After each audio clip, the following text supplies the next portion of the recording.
and no small. That's good. Medium and large. That's it. That's good because that's all I am is a large. Guys ready? Yep. All right.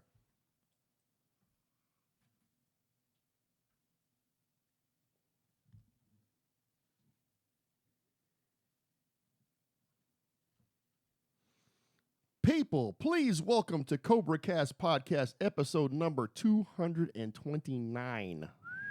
Getting up there, man. Getting up there. Anyways, Steamroller is in the house. Let's get ready to party. You're listening to CobraCast. The cobra injects deadly venom through its fangs, like toxins through a pair of hypodermics.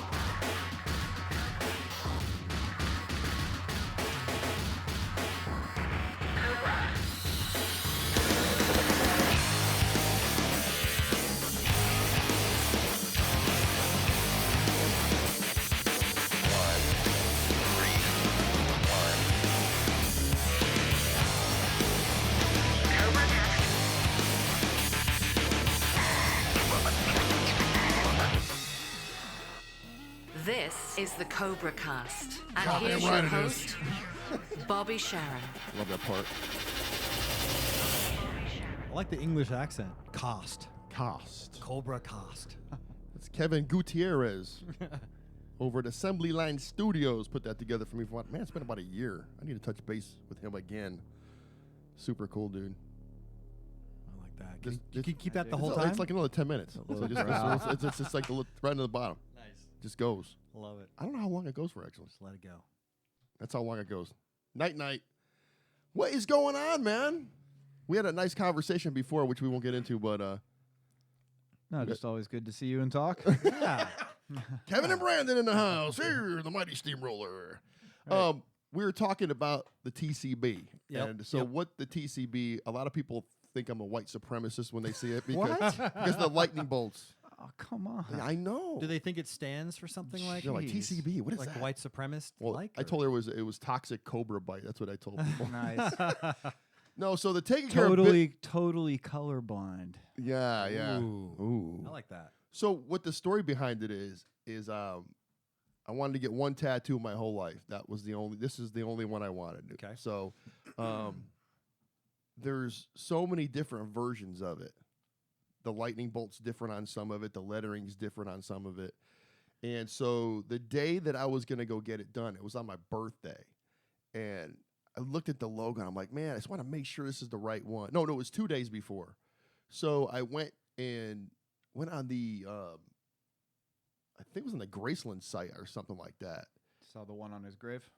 No, not the one on his grave, but they had copyrighted versions of it on there. Okay. And the one that I had that I was going to get done was the wrong one. Oh, so you dodged the bullet. So I dodged the bullet. So actually I had, so this is the, and the funny thing about it was when I went to get it, he goes, man, you need to make that a little bit bigger because it was only supposed to be like a couple, 2-3 inches, So he goes, how about this? I'm like, and he put it on. I'm like, that's fucking Let's see it right again. there.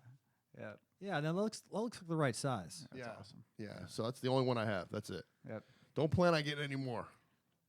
Cool. Well, yeah, I dedicated an awful lot of my life to studying the history of Elvis and studying every song that he ever made, even the bad ones, even the bad movies. Were you into the conspiracy stuff? Probably not, right? Like No, what? not What at was all. that? Like, tell me what you think Yeah. is a conspiracy. Well, the whole thing about him being alive and all that shit. 'Cause No. I have Oh. friends that actually really believe that he's still around. that's so a it's like, shame because that's absolutely ridiculous. And not What's true. the best evidence that he's still around? I don't know.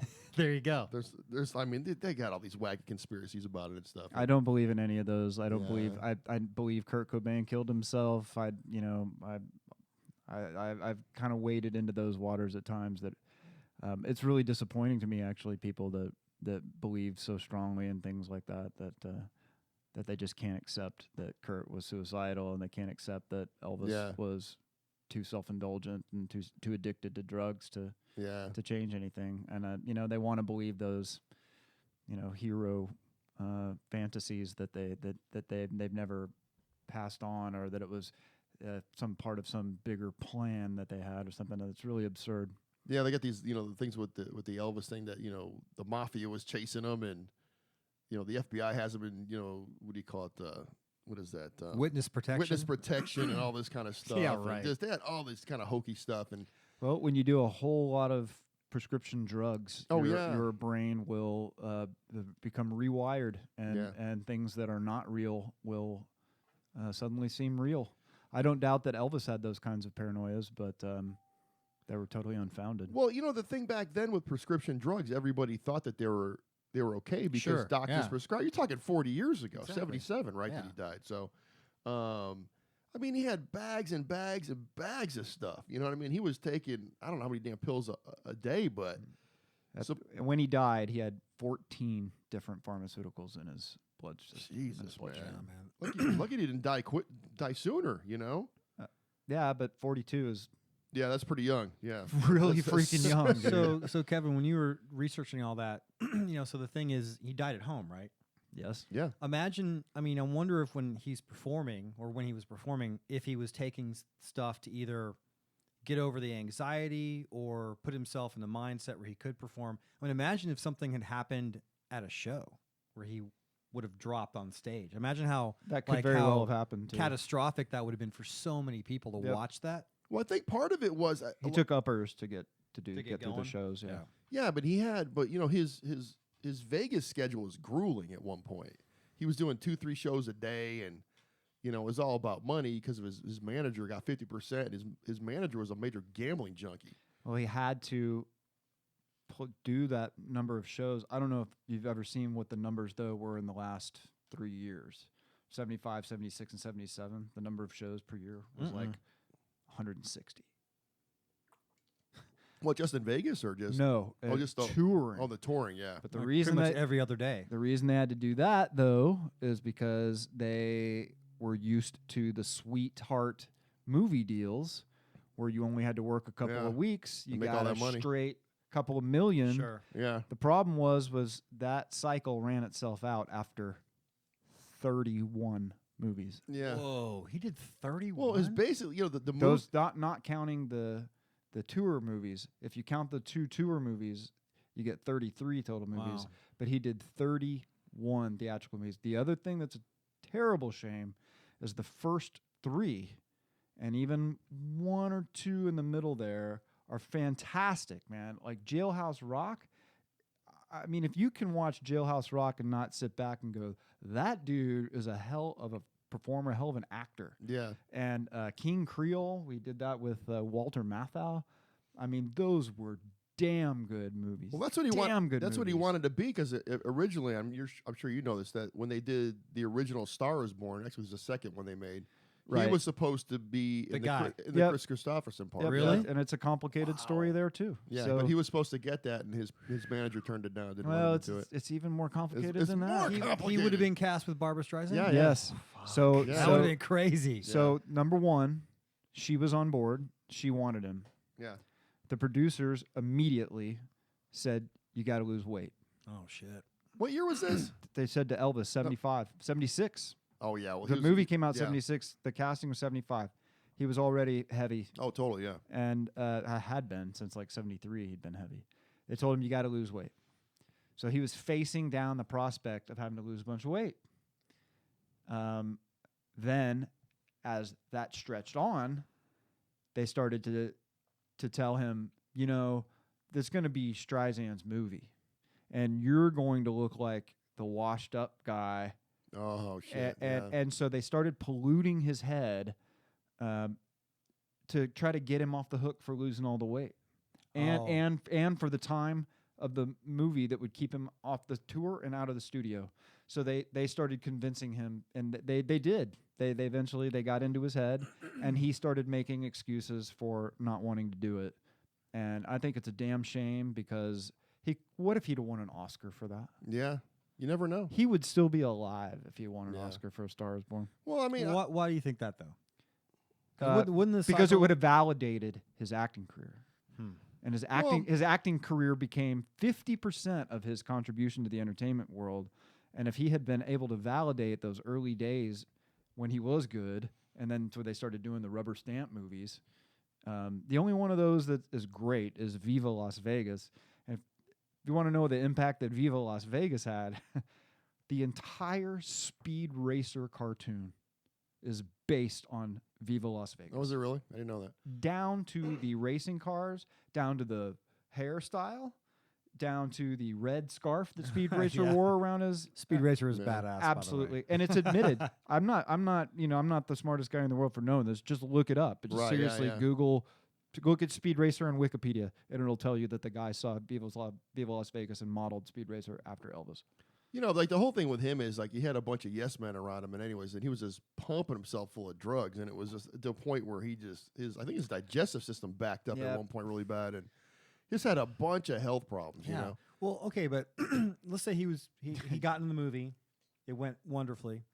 I don't think that changes the fact that he was still pumping 14 pharmaceuticals into his body. I think it would have You know? changed his whole outlook, though. It would have changed his whole need to be in that machine that he had to take uppers to get on, he had to take downers to get off. I think it could have suspended that, and I think that he could have gotten through that period. Like maybe slow Because- things well, down. all that it would have taken was at least one interested fellow actor or musician Yeah. to step in. Now listen, just imagine this scenario. Imagine he lived until 1980, or if he was really going through this stuff around like 1980, and like John Lennon paid him a visit, and John Lennon sat down with him, or Paul McCartney, yeah, and sat down with him. They hung out, and they said, "Hey, I've been through this thing." John Lennon was a heroin addict for at least a year, and he could tell him, "Hey, I went through this. I've done this. I've done all this other stuff. And look, man, I'm telling you, the place to be is right here, where I'm not. John was like totally clean near the end of his life, except for smoking pot. yeah. And he could have. Imagine if someone had the balls, the Sure. guts to step in and intervene. That was the problem. No one had the balls to do it, though. That's right. You know what I mean? It That's was- right. But if what I'm saying is, it had gone on a little longer. The opportunity for someone things to stand change. In the 70s, got it, it yeah. was do good, feel good, whatever Yeah, you want to yeah, yeah. do. But by the time we got to the 80s, like people were like, "Hey, you can't do coke every night," like that kind of stuff, because And that would have eventually made its way to him. yeah, well, because back then in the 70s, pharmaceuticals, they weren't considered hard drugs. It was like, so if you smoked pot or you did ass or you did cocaine, you're a drug addict. Hard drugs. But so yeah. if you're popping 30 pills a day, yeah. you're not a drug addict because they're prescribed by a doctor. And Exactly. he felt that way too. Yeah, that's what he totally felt. Yeah, yeah. Marijuana to him was absolutely evil. like taboo, Yeah. but he'll take a pill. Yeah. Well, you were talking about Pills. yes men too. Yeah. I think guys that go out and try to find a hitman to take out your ex-wife's lover. Like Stone, yeah. the karate guy. Then that defines you as a Yeah, he's yes man. fine. Yeah. When you're Yeah. calling to make a hit on someone, Yeah. and you know that it's going to come back. Oh yeah, totally. How could Priscilla's new boyfriend end up murdered, and no one go, huh? Right. Wasn't Elvis on stage the other night ranting about his ex-wife's boyfriend? Yeah, The man had lost his mind. yeah, he was out of there. So big time. Hey, speaking of, do you know Jared Swift by any means? Jared, Yeah. Friends with Elixir. Absolutely. He says, Kevin Dodds just bought your book on Van Halen on Amazon. Can't wait to read it. Right. There you go. So you bring it to the show and you get it signed. God, I've gotten so much mileage out of that. I swear to Dude, God. Kevin, when we were here with the Evening Optimist guys, we talked about you writing that book. That's funny. Yeah. So even then you were getting mileage out of it. You're getting mileage. This is a show about mileage. To tell you the truth, though, I am actually sitting next to the guy who was actually the guy who said, I said "Why that. don't did say you that. I just said do that. it?" And I I said and that. I, and I after you said it maybe two or three times, Yeah. I finally was like, "Okay, maybe I will." I need to get it too. I haven't bought it yet. I should have brought. It's one, an I'm sorry. awesome book. Well, the reason why I was thinking about you over the week was Noel Monk, the Yeah. manager of. You know about this, right? Absolutely. I listened to the audio book on YouTube. I got through like probably 3/4. It's like 11 hours. Oh, So I Jesus. listened to it at work. I listened to it at work. How interesting is that? Crazy. Well, wait, catch me up. What are we talking? Noel He's their Monk. tour manager of Oh. original Van Halen. Okay. Noel Monk He was wrote a the tell-all book. was the original tour manager, then became their manager. So up until when did he- 1984 when Dave left. Then he left. Okay, Then he got went with Dave. okay. Yeah, Him and Ted Templeman. yeah. But so it goes from their humble beginnings up till I think I got to around. I would love to You fucking know, read that Oh, stuff. cool. You would like it. It's nothing that you haven't really heard before, Or but it's always nice to read someone else's perspective. That was there, yeah. It's like watching the same event from a different angle. So I'm always down for that. But what part of his perspective aligns to your perspective in your book?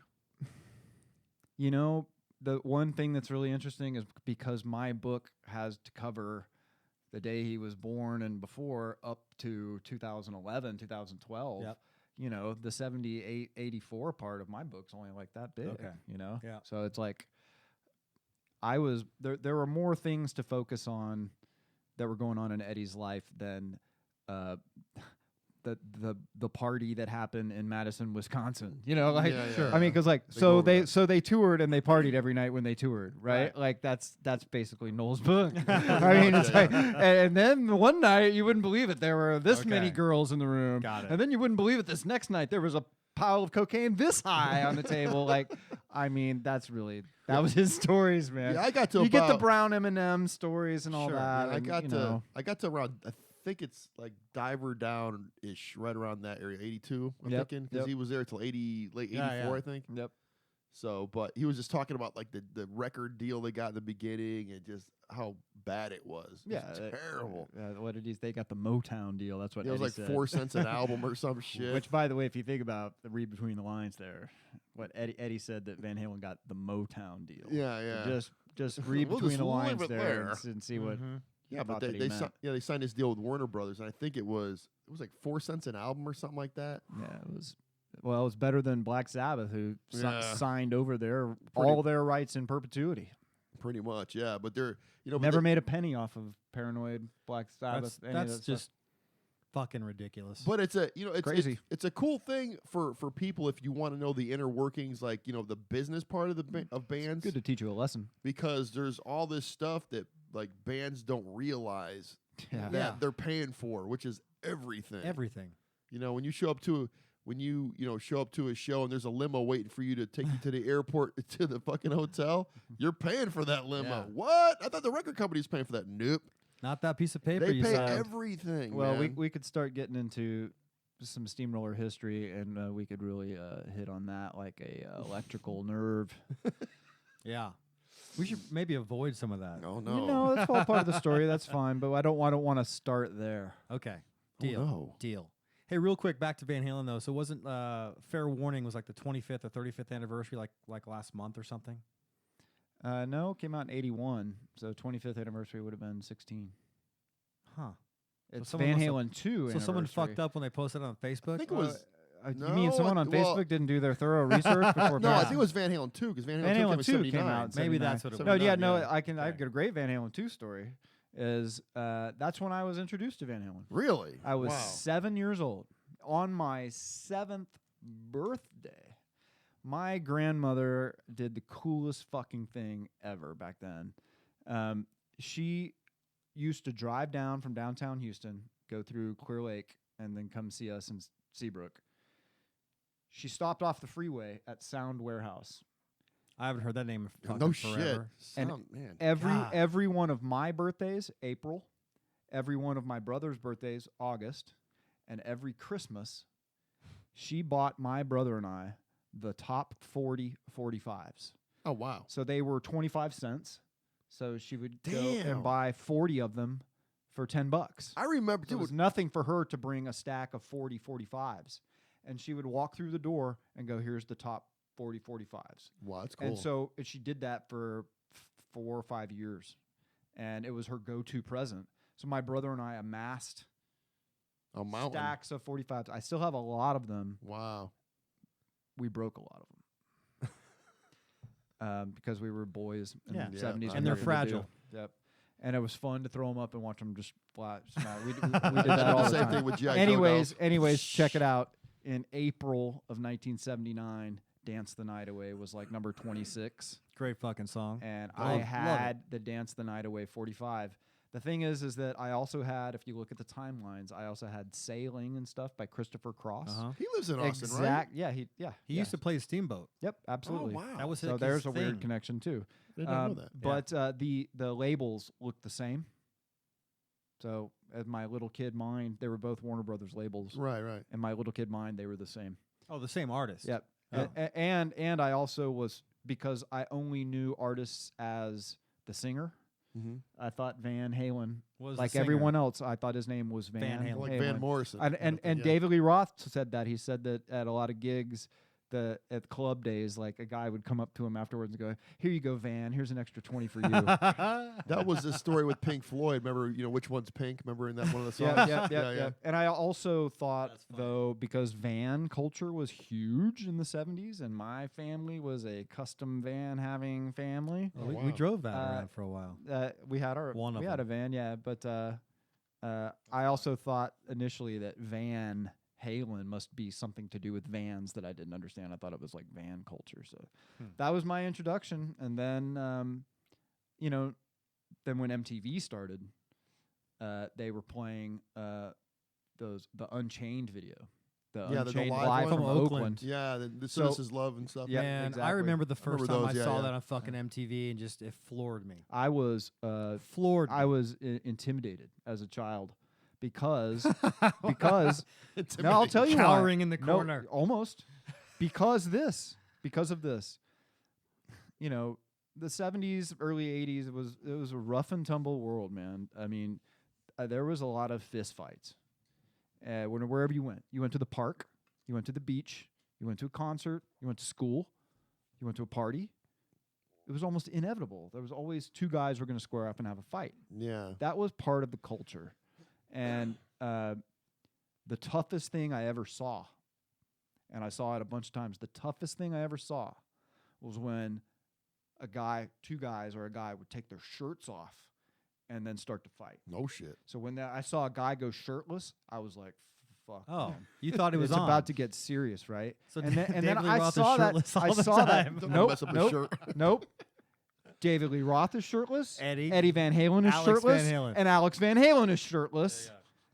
And only Michael Anthony is wearing like a jumpsuit. But they're not going to fight on I stage, was like, these guys are like, and the big city backdrop. Yeah. I thought I thought it was like West Side Story, and that West Side Story kind of bothered me as a child too, because like guys with switchblades and stuff, Gangs. gangs and that kind of stuff that really bothered me. Good And Lord. I was intimidated as hell by that video. Although whenever it came on, I was like, whoa. I'll remember, especially the flaming gong. Yeah. Right. all I remember about all those stages back then is like they were just covered with cabinets. These had cabinets, and everywhere, lights. man. My God! But then Pretty Woman came out. The single came out right early '82, like within a few months, really, of that Unchained video hitting MTV.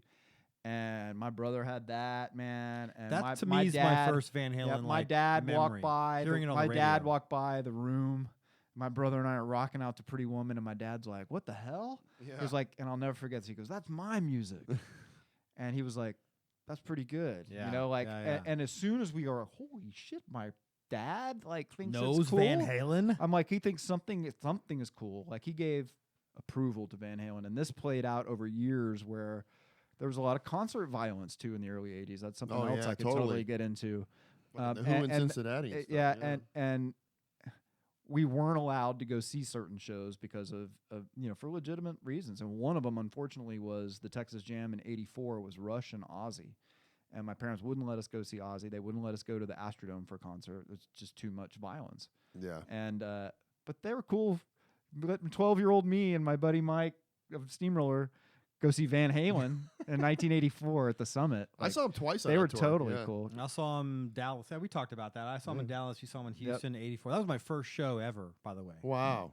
I was a concert veteran by that age because my parents were so damn cool about shows and stuff. Like I just heard Heat of the Moment like on the radio as I'm coming in Asia? here. My parents took me to see Asia in '82 at the Summit. I was 10 remember- years old. Do you remember that band GTR? Yeah. Yeah. It was sort of like a Super group kind of a yeah, thing. like a super group. Who was in that thing again? God, I remember Jonathan Mover played drums in it. I can't remember who. Who were the three couple guitar guy- players? I can't Might have remember. been Greg Howe or something. Maybe I don't know. Not Greg Howe, but Steve Howe. It was Right. Anyway, three badass. Yeah, but it was. whatever. I remember seeing them like at some kind of like theater kind of gig way back in like '85 or '86. Yeah, but I was turned on to Van Halen. I remember the very first time that, man, I would say Women and Children First had to be my thing. You know, Cool. I mean, because I remember my buddy had that album. And he had the album with had the poster, with David Lee Roth against the fence. Infamous. Yeah, so, that thing's worth a shit ton of money now. Yeah, it if you is. could the original ones at least. But Helmut Newton was Helmut Newton, very yeah, yeah. extremely famous photographer. Took that picture. But I remember buying that on 8-track. Whoa. That was one of the only 8-tracks I ever bought was Women and Children First. Well, the 1984 concert is really a good place to start because Mike and I went to that concert together, and I had been playing guitar for 2 years at that point, and Mike had recently pretty much just started playing, and we were both on sports teams and stuff together, but we were getting a little older. We were 12, you know. We were A little older. 12. Well, look, man, being 12 in 1984 felt a lot different than it did now. We were getting real We were- mature. well, you know, at we were 12. getting towards 13, basically, is what I'm saying. We're getting close to being teenagers or whatever. Teens.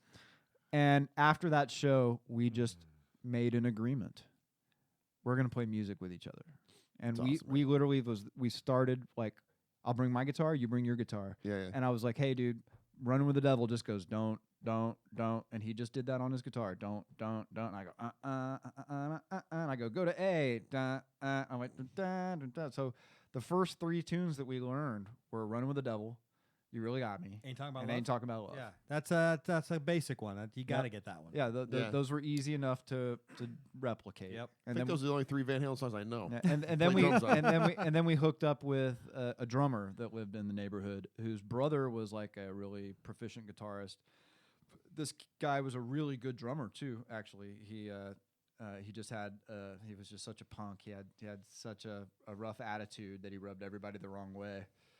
Chances are he was probably a lot smarter than all of us, but he was just hard to deal with. And so we played with him for a little while until we actually did like our first real gig. Was on the last day of school of 8th grade. We asked our principal, we were like, hey, can our band play like on the last day of school in the cafeteria? And he was like, yeah, sure. We're like, cool. So this is a trip because we set our stuff up. Before we realized it, we look out, there's like 250 kids out there. Yeah.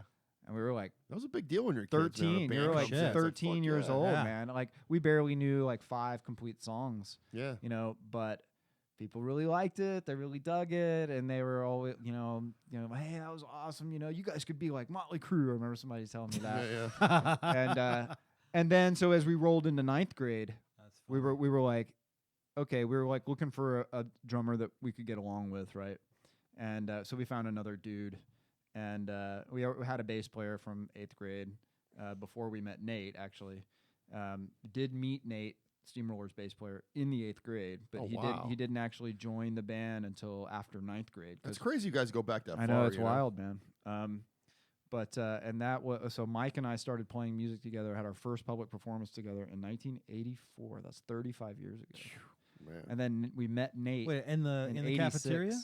That one? No, we performed in 1984 at the 7th grade student council assembly, where our friend was running for vice president, and we had the idea. We're like, hey, look, man, Mike and I are going to bring our guitars, and we're going to do a parody of Twisted Sister. And we're going to change the lyrics, and so we did "I Wanna Rock," and we changed the lyrics to "I Want Your Vote." And Mike and I got up there and we performed Twisted Sister in 1980 in about late September of 1984, and that was the first time we ever and here's the other deal. We played in front of like 300 kids. You know, like took a lot of balls to do that. Yeah. And he and I both did that, and there's a great photo of that. Oh, okay. I know that photo. People don't realize how How great photo of it. It was in the yearbook. Yeah. like that, like I Want to Rock and Jump and all that stuff. People don't realize how big that was back then. Those songs were huge. I heard "I Want to Rock" the other day. Jump was and, monstrous back then. It made That me was. think about. There weren't that many outlets. Yeah. Well, it made me think about Dee Snider like going to court. Hell yeah. Yeah. And- PRMC. And you think about the image of Dee Snider, like when you Yeah. first see him on Was MTV, you're Testifying in front of Congress. like, this guy doesn't know shit. He looks like some animal, like a clown. But then you see the flip side of him, where he's testifying He's in a front of. very smart guy. Yeah, he's got his shit awesome. together, He is awesome. articulate, knows what the fuck he's doing. I was pretty super impressed. super soft spot for Twisted Sister. I think that those videos and those tunes in that little window there absolutely proved you can just have fun. Yeah. You do not have to take yourself seriously. True. Music should be fun. It should be energetic. Guitar solos can be melodic. The They were guitar a great solo, band. the guitar solo to "We're Not Gonna Take It" is Yeah. the melody, Yeah, exactly. just like fucking Smells Like Teen Spirit. yeah. You know, the guitar solo is the melody. So, like, look at that. Look at that as an example. Twisted Sister really actually didn't pretend to be something that they weren't. Like, now, don't even get me started on some other bands, but like, I don't know, let's just like Queensryche or something like that. I really hope you guys aren't big Queensryche fans. He Love prob- them. he Love is. them. You are, right? I used to be. Yeah. Yeah. I never was. I got to tell you Yeah, that it was- I think that the whole Operation Mindcrime thing is one of the dumbest things that has Blasphemy. has Blasphemy. ever End the happened podcast. in End the hard see the rock. podcast. chat Okay. thing light up. Bam, bam, bam, bam. Oh my god! Queensryche fans coming after you, Ah, Kevin. Hey, you know my what? Yeah, God, I look at it's it like so everybody, you know. stupid. It's a taste thing. It's a taste thing, man. I don't get offended by that shit. Yeah, yeah. There's a lot of shit that my big thing now that like I'm gonna, you know, I hate, what is that fucking, oh man, that one chick we were talking about it. Lita Ford. No, some new chick, some rap band Oh. thing. Cardi B. Cardi B, There you that's the go. one. I cannot stand Cardi B. I mean, no talent whatsoever. None. Zero. I don't think Haven't talent's- heard it. Yeah, It's I just know bad. about that much of it, but I know that it's not about the talent part. It's about Yeah. the whole package, the whole. Yeah. Is she the doing whole- ACL? Yeah, I don't know. Is she? Okay. Yeah, she that's is. what. Okay, that's what I've Good heard. The God. name. Yeah, yeah. Yeah. No, I Got a mean good ACL she's the package, current really. hot female rapper. That's just what it is. Yeah, So but she doesn't really rap though. It's just like a. I saw I one know, tune. she It was got her like own style, Yeah. man. I don't know what they. It's But like, anyway, you see my point though. I like, totally get. It, I totally like get I it. mean, it's about pretentiousness, you know, like, and I think that you know, I love Rush, but I get that a lot of people have that pretentious thing about them, but at least they had like. I don't know. I'm not going to start break down the comparison between Rush and Queensryche. But No, but I've never. You know, the thing with Rush is I've never met people that were in the middle on that band. Either you love Rush or you hate them. There's no middle ground with those guys. I don't know what it is. I personally I love them. I think they're great. I mean they're great. I mean as a 3-piece, they're all monster musicians. They got Yeah. great songs. It took me a while to get over Getty's voice. Yeah, That was the thing in the beginning that the barrier to entry for me. I always got him mixed up with the dude in Supertramp Was because the they sound the voice. same. yeah, and Styx and Yeah. Triumph and all that stuff. You know, I get it. I totally get it. Yeah. I guess my real introduction to them though was Limelight, and you know his voice isn't crazy on that True. one or whatever. True. And then it was going backwards and like discovering the first album and like Yeah. whoa, yeah, like exactly. crazy Robert Plant kind of sounding stuff or whatever. The first album, fuck, I love the first one. No man, like you'll never meet a bigger Rush fan, man. I'm the biggest Rush fan around. And for man. me, like seeing them later in their career, I think I've seen them with you twice, maybe. I think I've seen them live 3 or 4 times. Seeing them that late in their career and being able to appreciate, like you said, those guys are fucking monster musicians. All three of them. And are when fucking you crazy. hear them Crazy do killer. their thing, the way they do it with the energy that you're talking about, Yeah. and like just I don't know, man. It's like it comes naturally to them. It's fucking awe-inspiring. Like Yeah. I left the first time, like, dude, bowing down to you guys, and they were what in their 60s, I think, when we saw them, late Yeah. 50s, early 60s. Yep. Fuck. Well, that's the thing with them now. I mean, they're one of the. Well, one of there the, is no now. Well, no, but what I'm saying is that's what I was getting at. They're probably one of the only bands that did that whole thing gracefully. The exit gracefully. They didn't announce a farewell tour. They did the tour, and that was it. Yeah. Neil retired because he basically can't even hold a pair of drumsticks. He's like, I'm anymore. done. Yeah. Well, no, he has like Yeah, he's he got didn't say he retired from Rush. They said he does not even drum anymore. Yeah, he has like Can you arthritis and imagine, though? stuff. That's Well, guy's the me- greatest living person to ever play the drums. And Yeah, but he you know, just has to walk away from it. I get it. Yeah. There's a physicality to it, and you can't do that as an old man. I get it. Which is what I was talking about. I was impressed just to watch him execute at his age. Like, are you fucking kidding me? he was always Seriously. he would always say in interviews every time he wouldn't do many interviews, but the ones you would see, he would talk about Tom Sawyer all the time, and he'd say, he goes, It's hard. Yeah, it's hard to play. so what he said, he goes, he goes, when I get through that, I can get through that whole song. He goes, I'm happy if I play it right because Yeah. it's a hard song to play, even for him to play, which is his own song. Mm-hmm. Exactly. Yeah, but they were the only band that kind of, didn't announce a 3-year or 4-year farewell tour, and then come back from the farewell tour, Right. and they did the last tour, which was a great, the R40 thing they did. And, Yeah. Yeah, you kind of got the sense that that's what was happening. But Yeah. no one really wanted to believe it. yeah, but when you get to a point when you're on that 70 cusp, you know what I Yeah. mean? It's like, you know what? you really got to think about things, and you made enough money in your day. Oh, Like shit. the Aerosmiths and the Kisses and the Ozzies and all those guys, and it's just like, you know what? You got enough bank in the bank. Just time to, you Yeah. know. You know, I always thought, Kevin, what would be cool, because I know the Rush fans want to see it again. So you could still have, you know, Taylor. yeah, you could have guest drummers Yes, you could. sit in I don't think that'll as happen. like a tribute to the band and That'd do be and awesome. do like just 10 dates, and that would go over like fucking gangbusters. Did you know that Geddy Lee just sat in with Sean Lennon and Les Claypool? Really? Yeah, you know That's their cool. you know their project. No. Yeah, Sean Lennon and Les Claypool are it's like there's something so delirium. I can't Well, maybe believe I that's can't what remember the name happens. of it. But Geddy came out and jammed Cool. with Les Claypool and Sean Lennon. They played "Tomorrow Never Knows" by the Beatles. Awesome. Who played drums on it? I'm not sure. Awesome. I mean, they got drummers all lined up to play with those dudes if they do it, you know. Right? You know. Think about that. How much Dude, fun. I'm so That would be so fucking cool to go see, like who the guest drummer would be, what song they put them on, and how the whole thing. Well, I I say know. Taylor Hawkins. I know that they did well when he did his solo record. Who played on it? When that's a Geddy good- did his solo yeah, record. that's a good question. I can't remember. I didn't like it, so I didn't. Yeah, I didn't even. I don't I've know never who the heard track. it. I've never yeah, heard it. It wasn't that good. Really? Yeah. What are you gonna do? Neither was Alex's. I'm super stoked because they announced the date for the new Tool record. The reason I saw that. Look, the reason that both of those solo albums failed is because they purposefully didn't deliver what everyone thought you were going to get. But if you deliver something that sounds like Rush, people are gonna dog you for that. Damned if you do. And you Yeah, can't. Yeah. you can't fucking win. You He can't wasn't win. gonna win. You can't win. Rush fans want one thing from Geddy, and that's Rush. Unfortunately. Yeah. It's like, okay, take the new Steve Perry solo record, right? I'm just saying. Is there a new one? Oh yeah. I thought Like he recent- gave up recent? singing. No, he's got a brand new record out. Recent. Oh yeah, like this year. Okay. Like in 18, the end of 18 he came out Okay. with it. No, it seemed like for years he wasn't in Journey because he didn't sing Right, anymore. well, he's singing now. Huh. I guess he needs that money. Yeah. I guess so. Anyways, you listen to it, I'm like, oh, Journey's got a new record out. I mean, that's whatever he There you puts his go. name Especially on, the Yeah. voice. it's Yeah. gonna sound like Yep, Journey, no yep. matter what Exactly. he Yep. does. I mean, he I can go agree. in there and do, you know, jingles for McDonald's or some shit. agree. You know, and he's gonna sound like Journey. That voice is that voice is that Yeah, voice. he was called The Voice. I mean, that was his thing. Yeah. And the record, not a big fan of it. Yeah. I just don't. To me, it's not. I don't know. Well, he's not Paul McCartney. So. You know, he's got a great bunch of great people on it, but I mean, the songs are just I to get me it. are just not there. You know, so what are you gonna do? Move So, on to the next one. I know.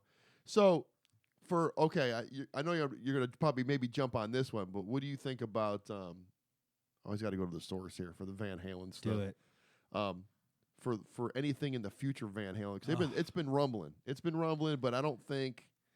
Me personally, I'm like going. There's nothing there, dude. You don't think there's nothing there? I'll turn it to Kevin, but I don't think there's anything. You don't think there's one last tour? Because what the deal was, they actually Van Halen management at one point, like in the past 6 or 7 months, actually contacted Michael Anthony and said, "Hey, would you be interested in doing whatever?" So Sammy was saying, he goes, "Hey man, you know what?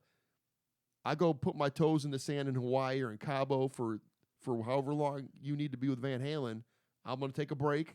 I'm gonna relax, do my thing while if this Van Halen thing happens, you know, with the original 4." But then it was like it just died out. Nothing happened. Well, because of Eddie.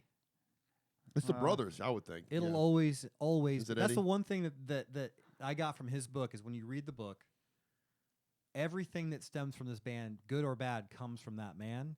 And because I love that band, and he's kind of like, for me, he was like my first like musician hero. Oh yeah. To know he's kind of at the heart of it, kind of a dysfunctional, almost, I hate to say, a piece of shit sometimes. It's sad. It's depressing and saddens me. So that's why I have no hope that will ever happen. I definitely didn't, I don't want to portray him necessarily that way while I know too much to know that that's true. It sucks. Yeah. But one of the very first things that I laid out in there is that he's a genius. Oh, totally. And, yeah. and geniuses, it's a blessing and a curse. It's a blessing because you're able to do this one thing better than any human being's ever done it, maybe.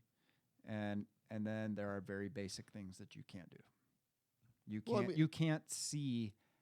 His biggest flaw is that he either blinds himself or he cannot see how his words and actions are perceived by other people. He just thinks that it's his interpretation, and that's where his big flaw is. But I don't even know if that's true. That they what reached Bobby out to was saying? Michael Well, Anthony. Michael Anthony said that he did. I know. Yeah, so I don't know if he'd lie about it or not. Well, here's the deal, though: is who was it from Van Halen's record? Yeah, right. They don't have a record company. They don't have an active management company, really. They had Irving Azoff as their manager for the last little bit, but he's not had any day-to-day with them. Yeah. And that could very well have been some go-getter youngster. That's what I think. Who's like a fan? Hey, let's fan some flames. Let's fan the flames and let's throw this out there. And that may not have been legitimate from the management. And then, the reason that Sammy wants that is because that's good for Sammy. That's good for Sammy Hagar, for Michael Anthony to rejoin Van Halen and raise his profile so that the guy he's playing with is Van Halen's bass player. I'll tell you what, with Sammy these days, Sammy's got so much money, and he's 70 years old. He's doing what he plays, he sells out wherever he goes pretty much. I don't think he's even worried about anything these days. He's just doing his thing. And, I mean, the Circle just came out with another record a couple days ago, and his concern now is legacy. Yeah, I mean, and so he wants that Van Halen thing to happen again. He does not like the way that it ended, which I agree with him. It ended awfully. Yeah. And I wish that they could make amends. But you're dealing with who's potentially the most stubborn person in music history. Yeah. But man, how cool! Let's just suspend all that. But think about how cool it would be if they could get the original four, just for 6 months, and they actually maybe put out 5 new songs and went on tour. Well, think about how magical that would fucking be. Seriously, the music would be great. If it right, I know we're there. Thank you, Bobby. The music would be great. Thank you, Bobby. He can't because sing anymore. I know he can't sing because we have not yet addressed the pink elephant in the room. Yeah, Lee Roth. Is the fact that Dave has lost his voice. His voice is and shot. I don't want to. I never wanted to admit that. But that last tour, he was only hitting like 1 out of 3 shows. So you saw it in Austin, he couldn't sing worth a damn. Yeah. You saw it in Houston, he sang great. You saw the next 2 shows after that, he couldn't sing worth a damn. And man, Eddie had enough of being embarrassed by a performance. Covering Dave with the great music or whatever. He's just done. So he doesn't want to go through that whole thing again. Yeah, if you listen to the live in and Tokyo who wants thing, to admit that? Oh, I I know. know. There you go. I almost think that that they did that just to kind of go, see, that's Yeah. my excuse. See, the guy can't sing, even though every other live album ever produced by human beings, including Van Halen, has been doctored to hell. I mean, musically in Austin, they were great. I mean, they sounded awesome. I mean, the 3 of them sounded great. It was pretty good. Yeah. Eddie was not happy that night. Yeah. I was real close, and I saw him screaming at his guitar tech. I even took video of him screaming at his guitar Son of a tech. bitch. Let's talk about that real quick though. So the way that Eddie and Alex lock in is fucking amazing. Seriously, They've been playing music together since Well, they they were got like Wolfgang also. I mean, toddlers. it's shit. unbelievable to me Yeah. how synced they are, and it's so much fun to watch and hear live. Dude, super inspiring, Well, I think I read I somewhere just wish they'd do something. right? that the 2 of them play together, and he doesn't lock in with the bass player. What do you call it? Al doesn't. That's what it Yeah. feels like. He just follows his brother. He follows his brother. That's absolutely the truth. Yeah, And that The was bass is to follow the drums. And that's the thing with Noel's book. They had Michael Anthony. They described him as this half-ass bass player. He wasn't that good, and he could sing pretty good, but his bass playing was like under par and all this kind of shit. I'm like kind of going, man, I always thought he was a great bass player. I guess they didn't think that. I He don't know. served his role perfectly. Yeah. I mean that's what you else do want. you Play for the song. I always thought he was a great bass player. I don't know Right. what I thought he was a very tasteful bass player. Exactly. But they Play- made him sound like he was like the weakest link in the band. He wasn't that Well, good. they can and, characterize it like that, but listen to Push Comes to Shove and tell me what you think about the bass line on that tune. Yeah. Then they were talking about. I've heard rumors over the years that Billy Sheehan was saying that. Heard him in interviews talking about how Ed asked him to be in the band at some point a couple of times, and then, I don't doubt that. Yeah, there's a bunch of guys that not a bunch, a few that he asked to join the band. He probably did a lot of things he can't remember. You guys read that Sammy book, the Sammy autobiography? I haven't. Have you seen that? Of course I have. Yeah. We're reading. He was like pulling his teeth out with pliers at Oh. one point or something like that. Smashing out the windows Man, of I was about to- private planes with champagne bottles. I was about to Jesus, man. talk about that part because I forget. It was something on YouTube. Some guy called up Eddie Trunk's show. Yeah. A fan. He can't stop talking about it. Basically talking about how, he thinks Van Halen this, Van Halen that, and blah, blah, blah, blah, blah. And Eddie's the greatest player, and Eddie's always been great. And Eddie Trunk was like, well, hey, there's this period where if you saw Van Halen play, and I think we saw them in Fort Worth. No, we saw it in San Antonio. Was it San Antonio? Where during that period, and I was looking at, again, this man that to me was like one of my heroes, and I'm looking at him now, years into my life, being a musician, I'm looking at this guy going, he's playing like shit. Oh, tonight. you're talking about that And San he's- Antonio gig that 2004. yeah, the reunion tour. They had the sort And of he was reunion fucking- gig. I was there. Yeah, I saw it. Yeah. He was fucked up. It was sad. He didn't even know what song he was in. Yeah, Seriously. He was talking during his guitar solo. It was bizarre, dude. yeah, I remember that show. Yeah. And Eddie Trunk was like, dude, there was a point where Eddie Van Halen Yeah. was An basically embarrassment. phoning it in every fucking night, and this fan was Yeah. arguing with him. yeah, Uh, you got that- those guys that just don't want to No, see. no. I have delved into the world of Van Halen fans, and I love a lot of them, and a lot of them are some of the worst human beings on the internet. I mean, Wow. No, but I can give you a couple of examples. I'm gonna have Kevin come up here every week. Once a week, he's gonna come up. Like- Do the like- Kevin show. People swear to God that there is no way that David Lee Roth played the acoustic intro of Ice Cream Man on Van Halen 1. Yeah. And you go, actually, yeah, he did. And they're like, LOL. Yeah, right. Like Eddie would ever let Dave play. And I'm like, well, actually, dude, not only did he perform it, he is credited on the album with a guitar credit. Now you tell me. Maybe played- I maybe remember- it was the solo for On Fire. I remember seeing him live. He had the acoustic that was an ice cream Right. thing. Oh, Yeah. and, well, Yeah, he yeah. played it live. But then it gets worse, man. You have guys out there that refuse to acknowledge or believe that they're half Indonesian. Now and then you start getting into stuff that's fucked up.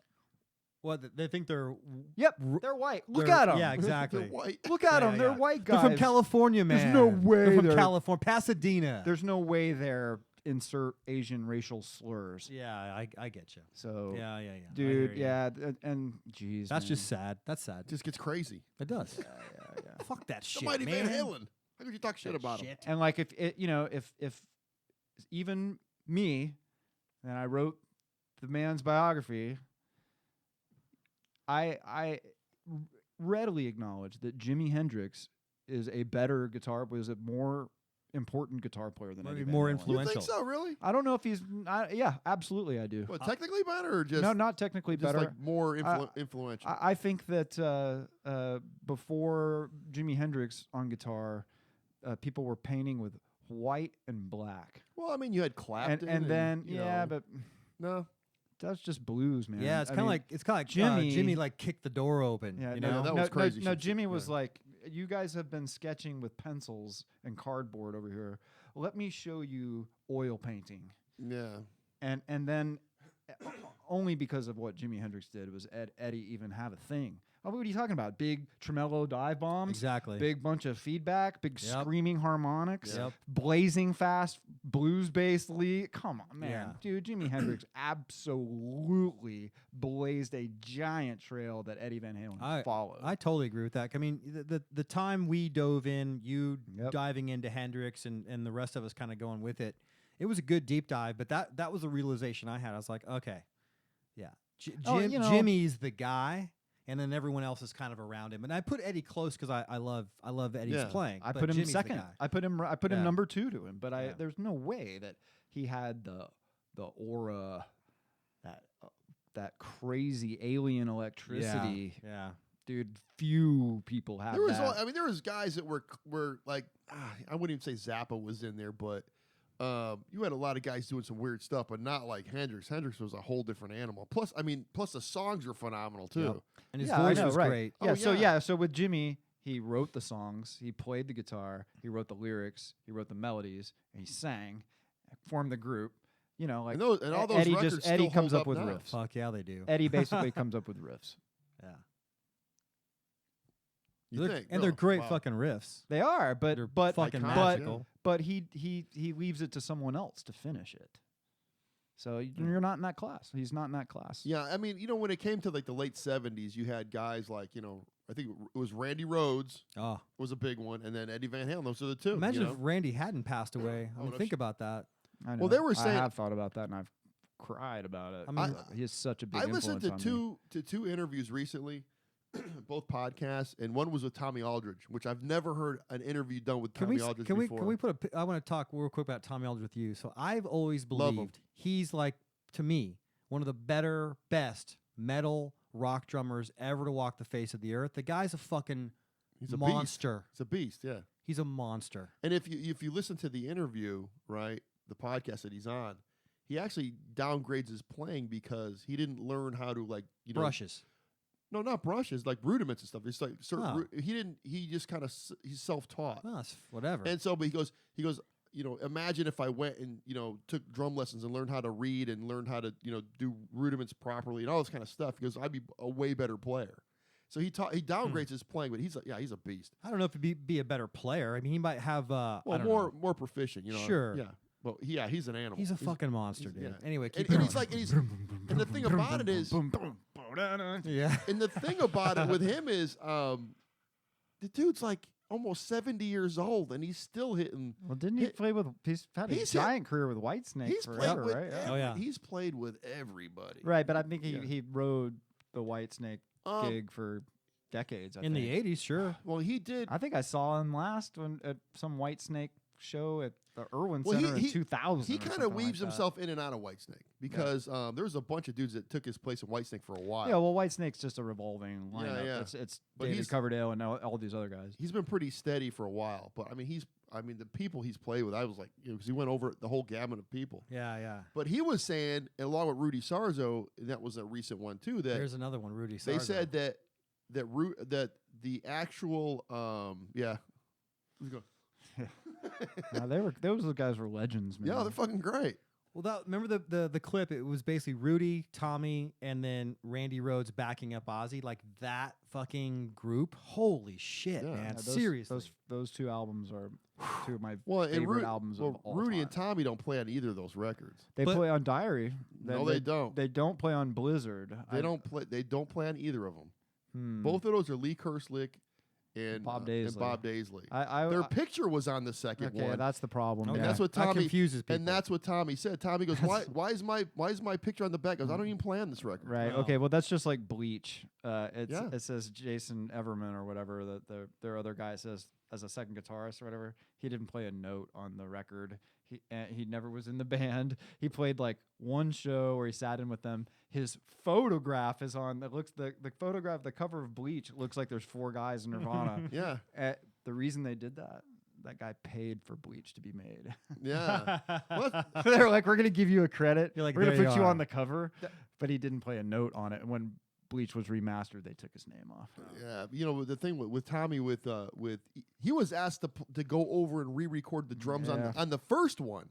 Yeah, that sucks. I hate that And they did that. and he said, he goes, why am I going to go in and redo this? This is perfect the way it is. because mechanical royalties. Yeah, they wanted to get rid of the royalties so he could just go in and just get. They ultimately did do that. Yeah, but they had two other But guys. They were terrible. Yeah, they did it for like a year and they took it off. Yeah. It was like I think Robert Trujillo I was remember- on one, yeah. and who's the drummer? Who's the guy that was in Faith Mike No More? Borden. Mike Borden. Oh. Redid those. Yeah, but when you heard them, Ridiculous. it sounded like high tech digital drums over guitar recorded on a cassette tape. Back in the Yeah. 70s Yeah. sounding. Yeah. It sounded dumb. But getting back to the original thing I was talking about, they were talking about Randy Rhoads, Mhm. and both Rudy and Tommy said that his plan was to do 2, maybe 3 Ozzy records, get his name out there, and then he wanted to be like either do classical music or like like jazz. We're going to be like a jazz guitar player. Probably would have been something totally new and different and wild. Yeah, so that was his plan. So Ozzy, a year or 2 later, probably would have been looking for another guitar player anyways. The circumstances of his death too are so You know what? stupid. I can't even begin to contemplate. And Tommy, I got to give you the link to that interview. This guy named Dean Del Rey, he did it. He's a comedian. He actually has a podcast. He interviews a bunch of great people on it. He goes over the whole plane crash, what really happened. There was like all these stuff that, you know, he goes, I've never really said anything about this because of, you know, the statute of limitations is kind of gone, and, you know, how the bus driver was on coke and shit. He was on coke. And he was the one that was flying the plane and all this kind of shit. But why would Randy get on some random plane with some dude? What a dumb thing to do. Yeah, because the last time he saw what a dumb last thing time we to saw do. Randy, because Randy was hitting his bunk, you know, and saying, "Hey, Yeah, wake up. yeah, We're gonna- no," he goes, "Hey man, we're gonna go on the plane. Come on the plane." He goes, "Man, I'm good. You know, I'm flying enough around these days. I don't need to be flying anymore." And they, you know, so anyways, that whole thing. But yeah, it's a great interview, and he goes over all that Ozzy stuff, and you know, but other people thinks that he played on the second one at least, him and Rudy, but those Yeah. dudes are. I not guess on it. I guess I had forgotten that I had learned that because my brain immediately went to the cover of the picture of the four of them sitting on Lies. the Oh yeah, steps. yeah. All lies. Well, Kevin. I mean, yeah, Sharon and Ozzy were like back then were just, you know, when it came to the business part of it, it was ridiculous. The shit that they were, the shysters. The that one they thing were. though that confuses me about that though is that you know that famous Friday night video thing or whatever that they did in 1980. That was the only like live television thing. Like you can go, it's all It's over called Fridays, YouTube. I think. Maybe it was they played Crazy Train, I don't know, Mr. Crowley, Goodbye to Romance. Like when I was a teenager in high school, I got a bootleg copy of it. I got a VHS copy of it because it was like the only way you could see Randy playing live, you know. Yeah, yeah. And I'm pretty sure that was, I know for a fact it was before Diary, and it's Tommy and Rudy are performing. So the live outfit, so that always made me think that I know that they didn't play on Blizzard, but immediately Bob and Oh, you know what the deal And was? the- Because they went and did the first two records pretty quick. well, but Diary was recorded after this live segment. So you would think Tommy. So that's why, would- yeah, I don't know. That makes sense because I mean it's the touring band. You'd think you'd go to the studio with them. Yeah, I right? mean, I understand they had those two guys as studio musicians, but Bob also wrote the lyrics to Crazy Train. He and all wrote a that lot of stuff, the right, yeah. up until like No More Tears. He like So, wrote but like they, a lot of it. I saw so, yeah. something recently where they did give those guys like their platinum Yeah. records and stuff like that. That was Yeah, pretty Lee cool. Kerslick is like, I think he's either, 75. Or but something yeah, like he's that, got cancer and stuff, and he's Yeah, like on his deathbed, and he finally got his Oh, gold records or I remember- platinum okay, I albums remember or reading whatever about playing that. on it. Yeah, because forever they just kind of Shunned him. Shunned him, yeah. Yeah. You know, but you know what? You want to hear something really? So stupid. They just didn't want to give him credit. But what? Now that you're dying, let's give you credit. Yeah, they didn't. They just Okay. Don't- Now we'll let's give you not- credit. but you let's know, not but, talk about but you, Sharon but you, and- but you know how much money if they ripped him out of royalties for those first two records all these years. Not to say that their royalty rates would be huge. I mean, he had playing royalties. I mean, he didn't write any of this stuff. Just for Lee Kerslick, I mean, that's still got to be a ton of money. Sure. It's got to be to most people, hell yeah. yeah, it's got to be a chunk over what you're talking. What Probably 30, enough to take yeah, care of you. 35, 40 years Yeah, almost. It's enough to take care of you. because those albums still sell. It would change course his they do. life. They'll- Oh, they're- totally would. They're evergreen. Big time. Everybody discovers those The albums. one story that I got out of that whole interview that I was cracking up into this day, I don't even know if I believe it, but it came from his mouth, was when Randy died, Ozzy and Sharon left it up to Tommy Aldridge and Rudy Sarzo, right? To like they would audition the replacements. So and the name is gonna fuck with you because to me I'm kind of going, I know he plays guitar, but he's known as a lead singer. Actually had the gig. They said, hey, we got the guy. We need you to work with him. This is the dude. Mark Torian, the singer from Bullet Boys. No way. I didn't know he was a guitar player. He is a guitar. He plays guitar in Bullet He's Boys. like now. Lebanese or something, right? I don't know what the hell he is, but so back then, so Rudy and Tommy flew to, it was like Dallas or something to check him out or to start jamming him. Because Tommy lives in Dallas. Maybe that's why they were there. Yeah, it was some. But he said they were flying all over the country, like trying these guys out, you know. And so they said that he was actually in the band. He was the replace. This is before Brad Gillis and stuff. Yep. Well, it might have been after because Brad Gillis did the gigs after Randy died. So it was probably Yeah, like he just after Brad. fulfilled those obligations through Right. 82. That's it. He was Right. only there from like April to October or something. So they rehearsed with him, you know, with Mark, and they said this is the guy? This guy's not good at all, you know? So they finally had to tell Sharon and Ozzy, this ain't going to work. This guy's not going to fill Randy Rhoads' shoes. Sure. So, and they're like, how the hell did you pick this guy? Kind of a thing. Weird. I just thought it was the weirdest thing ever That is because you know him, from Smooth Up In, all that shit, Yeah, you know? yeah. Just a Yeah, he was, you know what I mean? a C grade Dave Yeah. rip off. Yeah, exactly. But yeah, the interesting thing with That's Brad funny. Gillis Smooth up in ya. is that they had that concert was broadcast on MTV a lot. That's the one, yeah. And I mean that was some huge publicity, and it was Brad Gillis, and they recorded "Speak of the Devil," which Yeah, was that's right, yeah. an album that came out in the middle of all that, and Brad got to be on that. Yeah. I thought those versions on "Speak of the Devil" were pretty cool. Brad's a great guitar player, though. He's a real great guitar. Yeah, I mean, it's unique. I thought it was cool. I also loved Jake. I thought Jake E. Lee Jake. was awesome, dude. He was a I'm a hero big fan of mine. Jake. I yeah, loved Jake. him. Jake now is like causing lots of problems. Man. Yeah, He's Who talking is he shit. with now? He has his own he's- band. It's called Red Dragon Cartel. Yeah, but I saw him on that metal show, and it was not something I wish I'd have seen. Why? He struggled with alcohol, and he was jamming, and Brandon, he really couldn't play. Oh, sloppy, just all over. Sort of like It Vinnie was- Vincent, yeah, it was sorta. really sad. I have heard that he has toured, and some people have said that he was awesome. So I'll give the benefit of a doubt. But Yeah. what I saw on that metal show was I actually, when it was done, I was like, they shouldn't have aired that. Yeah, well, the Ozzy guitar players, the reason, actually the guy that they, another Tommy story, was the actual guitar player was supposed to be George Lynch. Ooh, there you go. That would have worked. But the problem was George at the time, was about to give up music, so he cut his hair, started working this job, and then he's still playing, but he wasn't putting his whole. How far into Dawkins did that happen? Well, Dawkins didn't really come up until like 83. Or was that 84. before Dawkins? This is before Before Dawkins. Dawkins. Okay, Before gotcha, Dawkins. okay. You're talking what? I mean, Randy No, passed George. 81. No, because George was in a band called the Boys or something like that, Boyz, and Van Halen opened for them at local clubs in Wow. LA. So George Lynch was already way back in that scene. Yeah, but he was saying, that his hair was short and stuff, and they pretty much gave him the gig, and then he went to go rehearse, with him one day at some kind of theater, and there's Jake E. Lee on stage, the big old mane of hair and stuff, Looking like a metal guitar like player. a metal shit. guitar player, Yeah, and yeah. they just end up giving him the gig, and I mean, Fuck. could you imagine like having Jake E. Lee and Ozzy? I'm not Jake E. Lee, but George Lynch. That George would've been Lynch? sick. Yeah, that would have been really cool. Actually, I really liked. I didn't George know that. Lynch. I'm glad I I liked, learned that tonight. Dude, I I like- was listening to Lynch Mob the other day. I put up on Facebook, man, that first like Wicked Sensation album. Yeah, I like George so Lynch's good, man. style. I liked his tone. His tone. But Yes. again,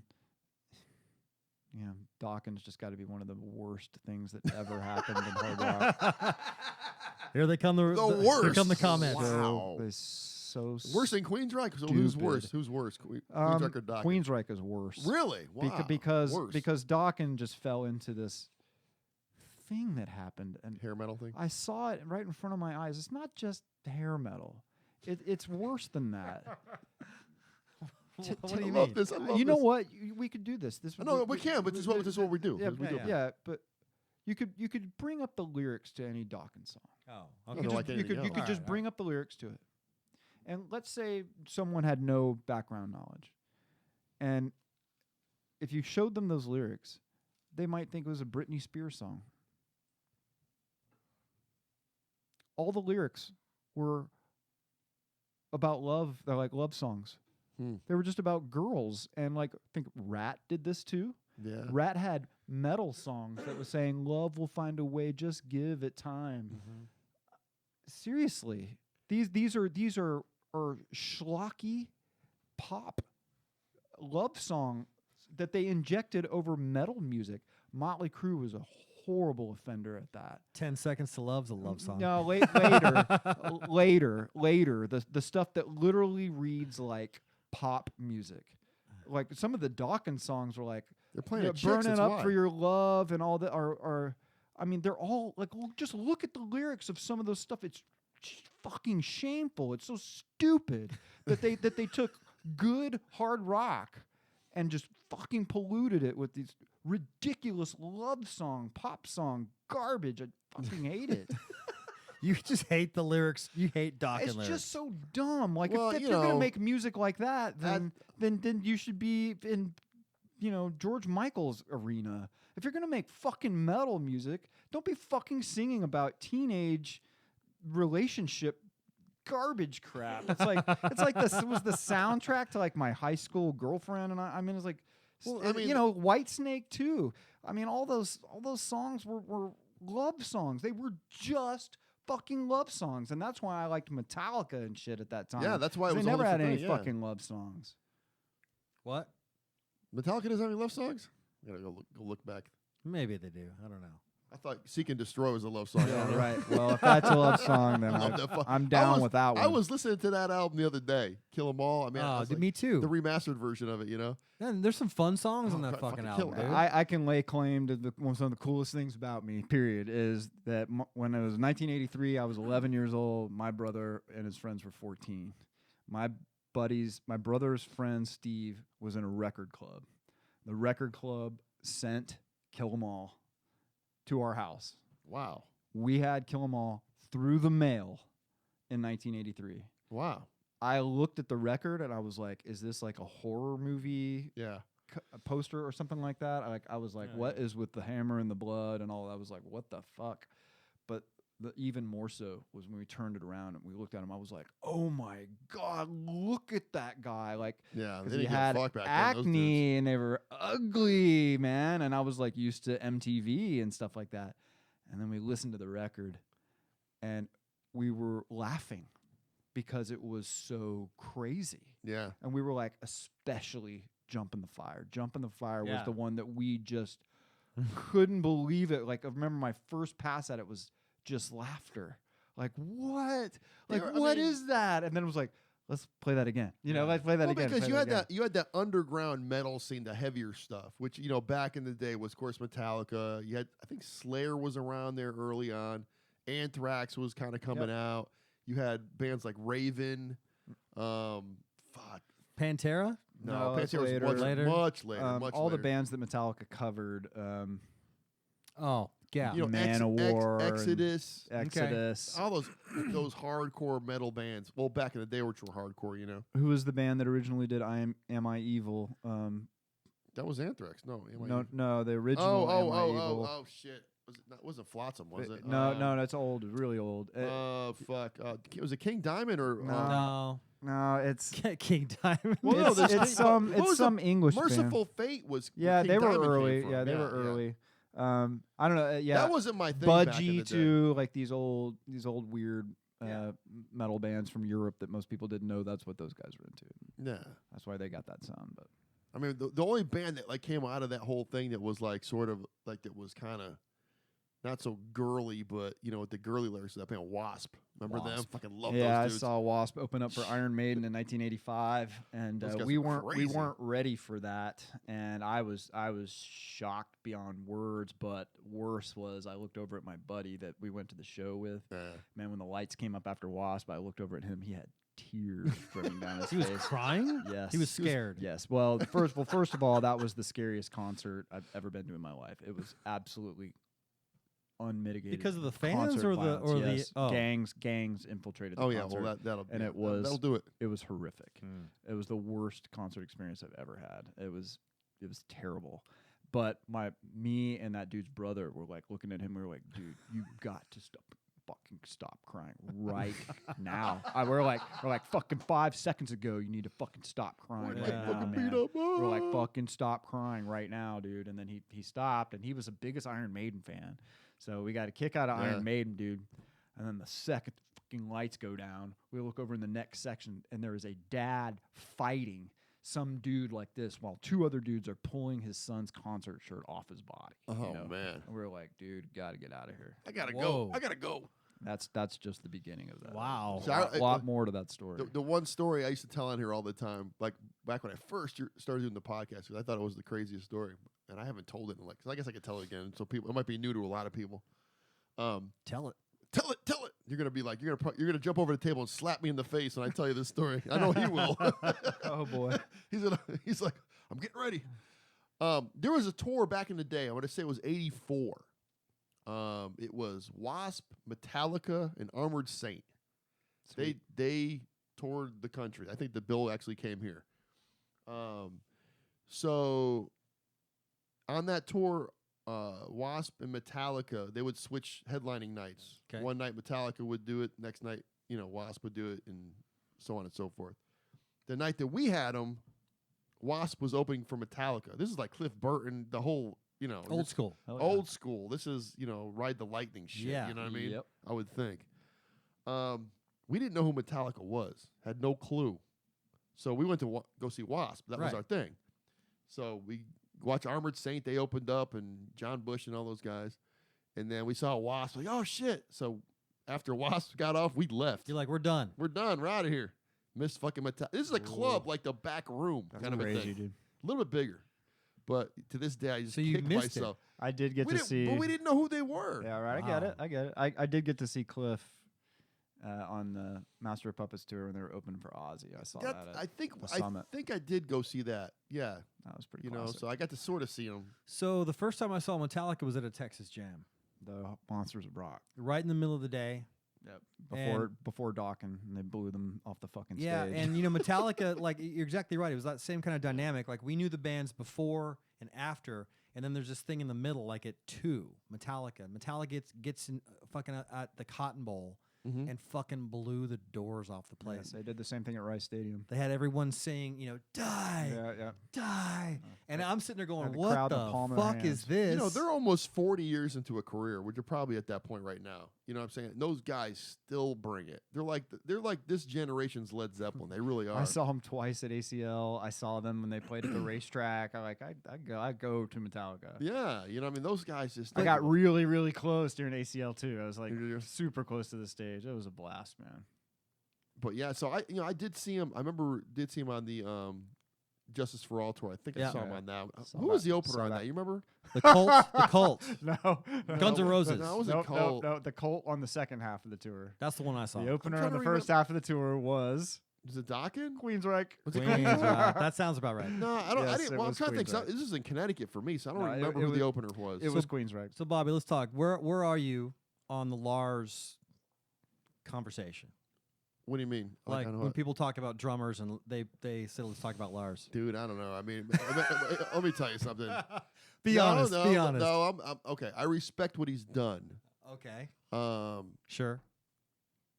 was one of the pioneers of that style. Sure. Now, who we putting him up against? Well- are we putting him up against Charlie Benante? No, we're just Here- putting them well, up here's against like another- normal musicians. Yeah, right. But here's another big pink elephant. Is 25 years later, I found out that they sped up the tracks on Ride the Lightning and Did they Master of really? Puppets and Injustice. Oh man. How So- much? Considerably. So when I thought back to all the fucking hours in high school that I sat there trying to master Battery and Dyer's Eve, Dyer's and, Eve. and I was like, I can't. Dyer's Eve was fucking I, madness. Yeah, no shit. I said I can't. I'm like I'm just not that good. I'm not as good as they are. And then to find out that they fucking sped the tapes up Yeah, it's a little much. really, I never knew that. really totally So how changed my how do opinion. you know that though? They admitted it. Because I've never heard that. They admitted it. Look it up. They admitted it. Yeah, but wouldn't that change? So the- here's the first. Yes. No. Listen. Yeah, I know it where you're would. going. I know where you're going. Absolutely. But wouldn't Here's that- the but deal. wouldn't that change Listen. the tone of the drums and Yes. stuff. Yes, it did. Yes. Absolutely, it did. Listen, that's why they sound so goddamn thin. But that's why they're tight as fuck. So like Yeah. it's super fast, but there's like a clear gap between every beat because it Yeah. was slower and sped up. On Ride the Lightning, they decided to speed up the tapes after the fact. So if you tune a guitar to standard tuning and go and put on some of the speed metal ones or whatever, it's like venturing towards F. It's like playing Yeah. that much faster. On Master of Puppets, they used calculations and they down-tuned to X% on the and then sped up. and then they sped up, makes and when they sense. sped up, it became the standard right. tuning. Yeah, that makes sense. But this is all fact. They sped the tapes up. Okay, so that makes so sense. that changed Okay. things. Fuck Lars. That changes things for me. Well, yeah. but then you put those. It's just an effect. Right. Yeah, It's just in that case, it's like the Beatles using backwards guitar or whatever. It's an effect to make the recording. But the deal was don't know about that. they passed it off as we're superhuman musicians. Well, sure. And I'll tell you this, at fucking ACL, everybody's waiting during one for yeah. right, and what we get is, Yeah. It's all Yeah. messed up. and I was like, Oh, dude. Is it bad? that was Painful. not even close. Wow. And I'm like, I had a thought. I was like, I wish I could get in touch with him and say, hey, dude, just do a trigger for that part. yeah. Because Yeah. it's He's necessary backing. Yeah. and you can't do it. Yeah. That's the thing is that you set the expectation right with the album, and then you go and you see them live, and you see Lars, who's like you said early on. Sure, he was pioneering some stuff, and you got to give him credit for that. Yeah, of because the course. songs are badass. But you see him play live, and you're like, what the fuck am I listening to? Yeah. I expect someone to be close experienced that. to you know, that. I just experienced it.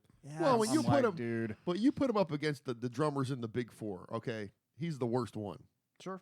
You know, you're talking Megadeth, you're talking Mm. Anthrax, but everybody they've had at Megadeth has been murderers. I mean, all of them. Yeah, Sure. dude. I don't think Lars should even be in any of those conversations. I think it's just No. more about I'll tell you that one he- thing. that they created a style, and that's Well, I mean, they were one of the pioneers of that kind of well, thing. of you know what thrash metal. We also Yeah. gotta remember though that Metallica was called thrash metal. And that makes sense to There me. was a lot of other Yeah. kinds of metal going on. Yeah, it was thrash. Metallica had a label, and that label was thrash metal. That's a very specific category.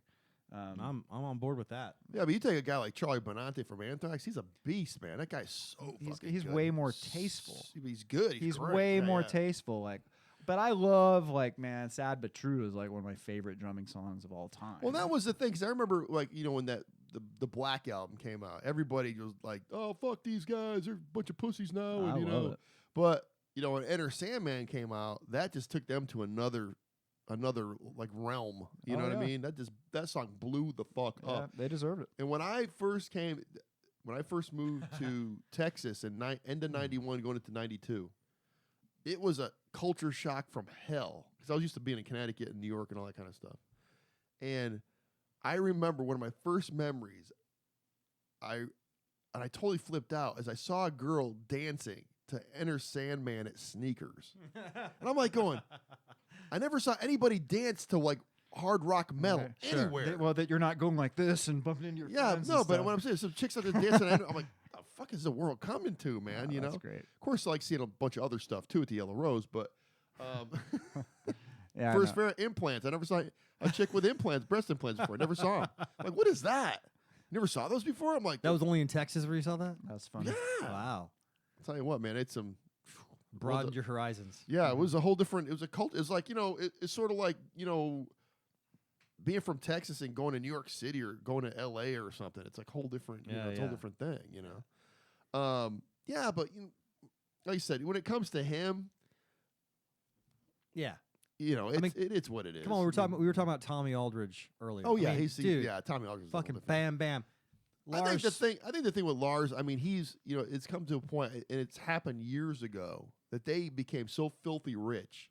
Yeah, people hate him. Yeah. Well, the whole Napster thing and everything else, you got a Sure. bad rap. He's hated. But I think he his hunger for the whole business part of it, or because some of they're great songs. I just think let me just take it back a little bit. A lot of people diss on those guys because Saint Anger and fucking Load and Reload, and Sure. I tell these people, I said, you know what?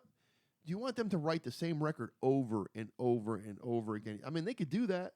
I'm sure they could go in there and blast out, Kill 'Em All, 15 different volumes Sure. of it. But they're trying to expand as a band. They're trying to try just different stuff. right. Any of those bigger bands are like that. The truth is that I'm pretty sure at ACL, at either one of the shows they played. yeah. There was no song past 1991 that they played live. Really? Yeah. I'm I didn't almost go. positive. I didn't go. Yeah. They're just Yeah. playing the hits Absolutely. because course, that's what they need to do. And the hits are from the first four studio records. You know, but I'm saying, you know, I think some of those records are not bad records. I mean, saying Anger, it just sounded like, you know, the snare drum sounded like he was hitting a piece Yeah. of wet cardboard. You know what I mean? It was. Well, but same thing went for And Justice. There was no bass on it. Have and you heard the it's- new one? I heard I haven't bought it yet because I'm buying all the remasters one by one as they come out. I haven't, but I know that some people have Someone just taken remastered it and Injustice for remastered. All. Yeah, what they're doing, they're going through their whole catalog and they're spending a lot of time on remastering, you know, the albums. And Injustice was the last one they came out with. I haven't. You can hear the bass. Supposedly they remastered it, and there's a version of it where it's got like a bunch of different CDs and stuff, and DVDs and Blu-rays in it that actually has a remastered version with the bass pumped up on it. Wow. So Well, the best thing ever though was I'd like to hear that. the best thing ever. Well, you can go to YouTube. Some dude some dude yeah, added his own bass parts to it and remixed Really? it and put it up I would online. love to hear You that. should. It's a trip. It's a great record. Because Though. I Oh, remember I'd love to. I'd know how to when play that every album riff on that thing. when that album came out.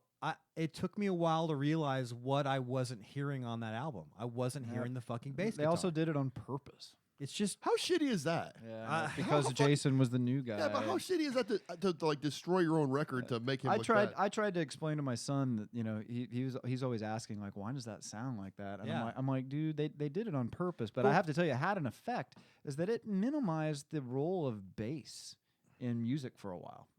I don't know. That poor well dude. I'm in telling you, Jesus heavy Christ. music. It Yeah, did. it was all because about it was guitar and all drums. a kick drum. Yeah, which that, is just that's all fucking that shame. matters, and a big fucking fat riff. Gotta admit know? though, even Cliff Burton didn't really get that much of a boost in the mix on those. But first couple I albums. thought the reason the bass was not present was that Lars whatever got in and he was, mixing, EQing, and his ear was off and he wasn't considering the bass. But No, they did it on purpose. why?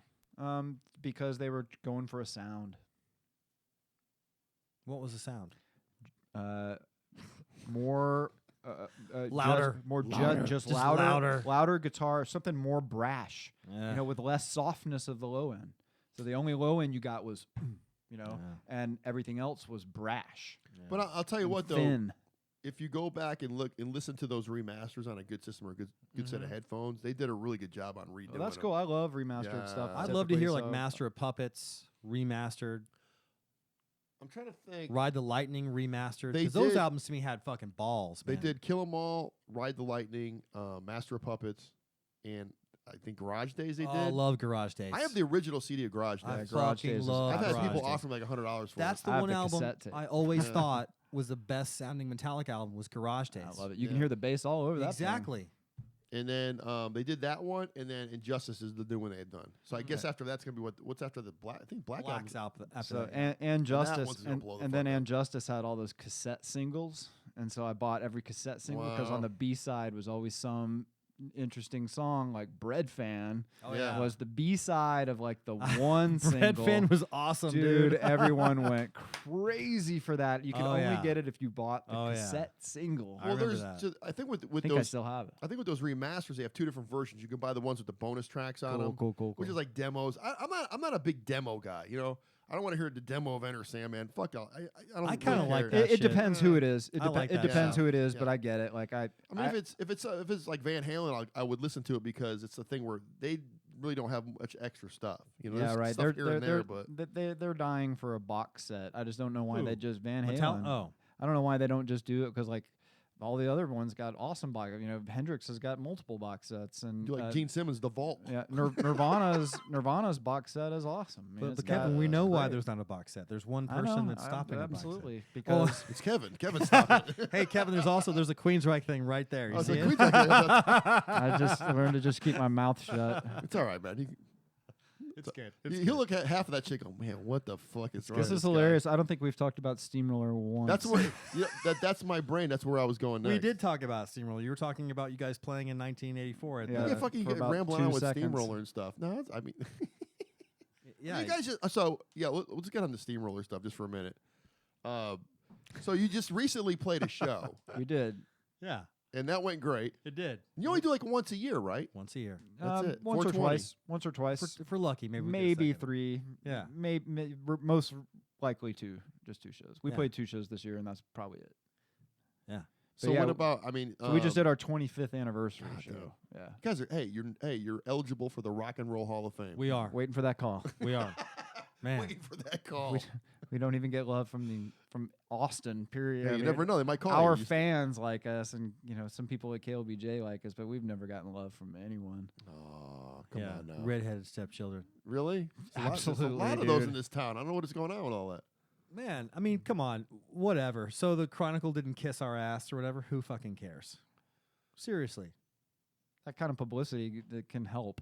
I'll tell you what. Who has though, it helped?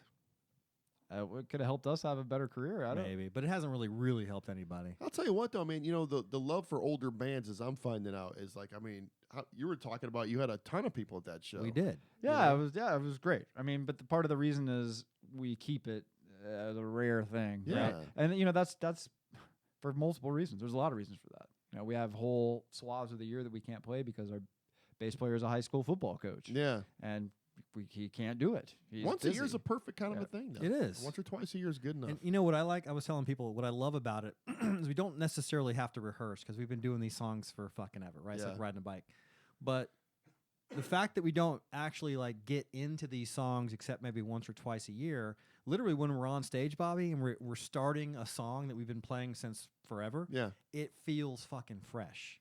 Because we really haven't played it in Yeah. 12 months. Like when we did One-Eyed Davy the other night. Yeah, man. I remember you turning around in the middle of the song and you were like, "This sounds fucking badass," Yeah. because it was. We Yeah. were fucking in a moment, Yeah. and it was awesome. It felt great. And Absolutely. those are the moments that are awesome. Well, it's like when we did the January show and Push Monkey headlined the thing for me. Great, man, bunch of great dudes and everything. I love those guys. I went down to rehearsal. It was like the last rehearsal before the show, and I'll tell you what, man, it was like those guys were phenomenal.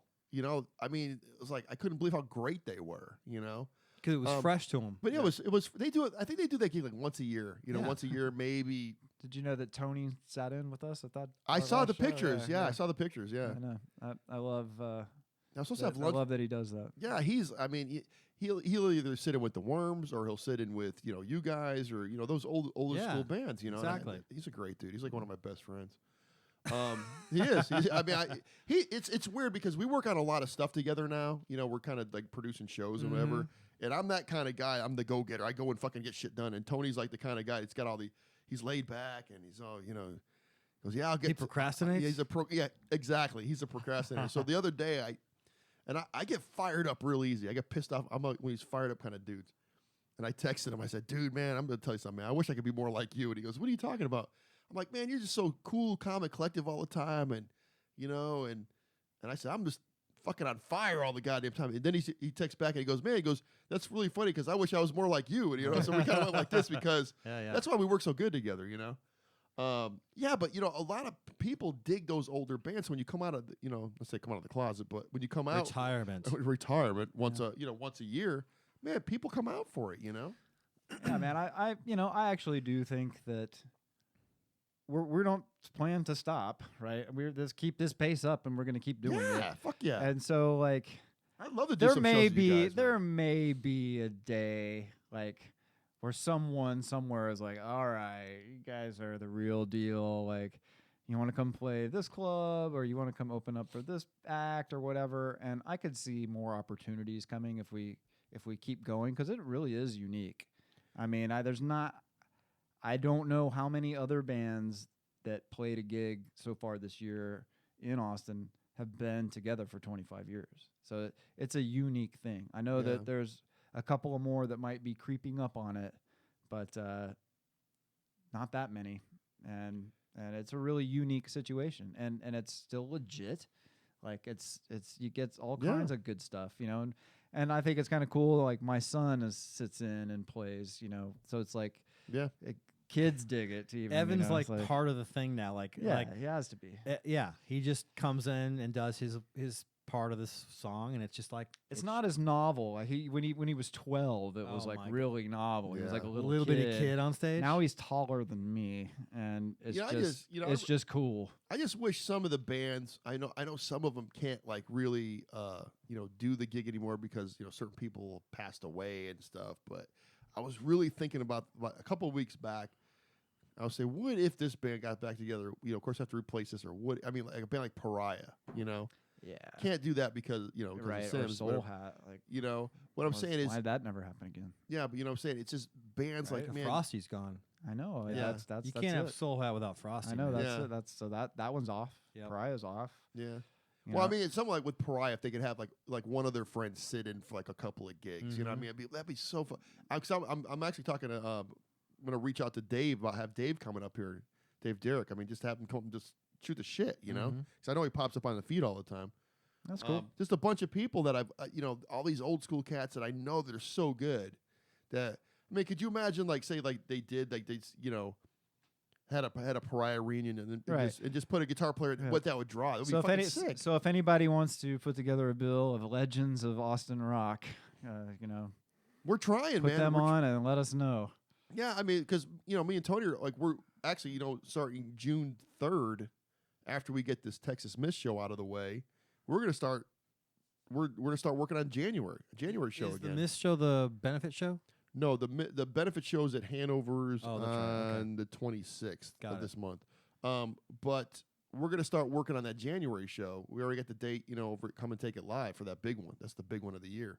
So we go to work on that one. We start trying to Yeah, book just that. imagine though, like a bill of like, Push Monkey and us and like a Sunflower reunion or something like that. Yeah, we were actually talking Sunflower too. Yeah. You got to get. I mean, come on, that could draw. Sam, that could have been. Sam's like got to fly in from wherever the hell he's living. That could be like the Paramount or some shit. I don't know. I mean, but that's the thing, a lot of these young cats in town don't, realize all those older bands from the 90s that were just fucking crushers, man. Crushers. You guys and Sunflower and Push Monkey and, Ugly Americans. Ugly Americans and fucking the Scabs. Scabs. And all that shit. They get a little taste of Bob Schneider and Sister Seven. What were they called back then? Sister Seven. Little Sister. Little Sister. Well, was it Little Sister Little or Sister Seven? Little Sister. Yeah. Seven Stones. Seven Stone. Yeah, Ah, I had Ray up here a while back. Get Ray. Yeah, I'm gonna have Ray back up here pretty soon. That's funny.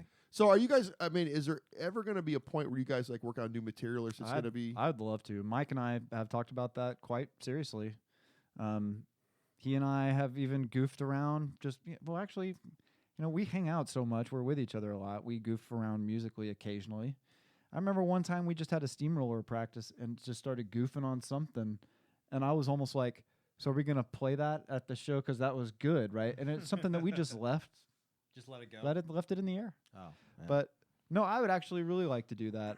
I would too, honestly, because I like that we revisit all the old set. But for me, like having like 4 new songs Yeah, would be I would like to do that. big. Yeah, Precious. because I mean, when you Super finally precious. we're talking about iTunes, how you guys weren't on iTunes or whatever. Have you done that? haven't. No, but what I'm saying is, what would be very cool. I mean, is just take those records and have an extra couple. We're working on that, right? New bonus tracks. Oh, on the here- end of it, well, the newer stuff. Yeah, right. So on each of our 2 really good albums that we did, we left off a track. I have the 2-inch tape. You do? I would love to. And Roller was one that we had a studio version. What album was that? Cabin Razzle Fever. Dazzle? Cabin Fever. We did a roller during Cabin Fever. Yep, and left it off. What? And we did that's one song called "Slow Down Here." We did I don't remember we that. did a studio version of that for Razzle Dazzle. Okay. And it was a resurrection of an older tune that we like added new lyrics. Anything to. near Razzle Dazzle, I'd want to hear too, because Yeah. I think that's our best sounding one off for me personally. Yeah, so I've fantasized about pulling off those tracks that we That's left. a good idea. Because they're fully produced. We were just like, album should have 12 songs or whatever. That's it. So we just like recorded extras. Huh. But I remember Roller being like awesome. I want to hear so that. It's only in my mind. I've got Omar has a Oh, 2-inch shit. tape. Cool. We could go there. Is he still running 2-inch tape over there? I thought he was. I know he got it at. No, Matt's got it at Ice Cream Factory for sure. Okay. I mean, is it hard to buy 2-inch tape still, or is Maybe now, but Yeah, you'd have to special order it for Wow, sure. that's I don't even know if they would. Maybe someone somewhere does, but you have an old player that can play existing 2-inch tape. And the only thing that would happen if I took it to Matt at Ice Cream Studio is he'd cue it up and sync it, pull it all into his computer. Exactly. And then we would go Yeah, put it on yeah, it. He'd take the exactly, tape off, put yeah. it back in the box, and then go, okay, now let's work with it here. yeah, exactly. So, which would be cool though. So yes, I would like to do all of that stuff. It's just tough. I remember talking to Tony about that with the Push Monkey stuff. I said, man, he goes talking about re-releasing it. He said something about maybe I'm talking out of my ass. I talked to so many different people about stuff. They were talking about releasing it like a digital release with it, some extra songs or something, kind of B cuts or something. I can't remember what it was. I'll have to ask him again. Well, we're fortunate in one regard in that we self-produced, 4 of our own CDs. Only one of them did we do for a record company. So, we can't mess with that one. But I wouldn't really want to. But the ones that we did ourselves, they're all ours. Man. And we got a shit ton of live stuff too, man. So yeah, man. We did a bunch of Local Licks live stuff, which actually those things came out great. Yeah, so like fucking awesome. When we did those Local Licks live, they would only use one song on the CD, right? But they recorded the whole and broadcast the whole show. Right. Some of those broadcasts were amazing. Yeah. Well, as far as sound quality. But so you guys have the rights to those, though, right? Of course. Yeah. Well, I don't know because these days you never know. I mean, Yeah, it might be property of KLBJ or some shit. Who knows? That's not a problem. Take those and release those. I mean, because and he's that's kind of funny in this regard. I've always fancied myself as the archivist, but he's actually the archivist. I've become got all the stuff for the band. I have just over the years. I've collected everything we've ever done. Wow. Which is why I can't do anything because my fucking hard drive is full of shit. Everything's just stuck. Yeah, that's you need to get a bigger hard drive there, Brandon. Come on, buddy. That's exactly what I got to do. Think ahead there, son. I know. It's funny because, like, I was way talking, behind. We're coming up on the year passing of MC Overlord here pretty soon, and I think it's September, so we're a little bit off. But I remember talking to AJ that he has everything of Big Don's stuff. He has he has the whole catalog. So what he's going to do is go back and either remaster it and release it little by little. But he has the archive of all his family just was like, you know what, kind of thing. So no shit, they just gave it to him. Not gave it to him, but he's he has all the masters of everything. Oh wow, that's a lot of stuff. So he's going to try to release a little bit here and there. Be the curator of his legacy. That's fine. So that's awesome. Yeah. So it's just, this past couple of weeks has been, it's life is too fucking short, man. And I'm really hoping that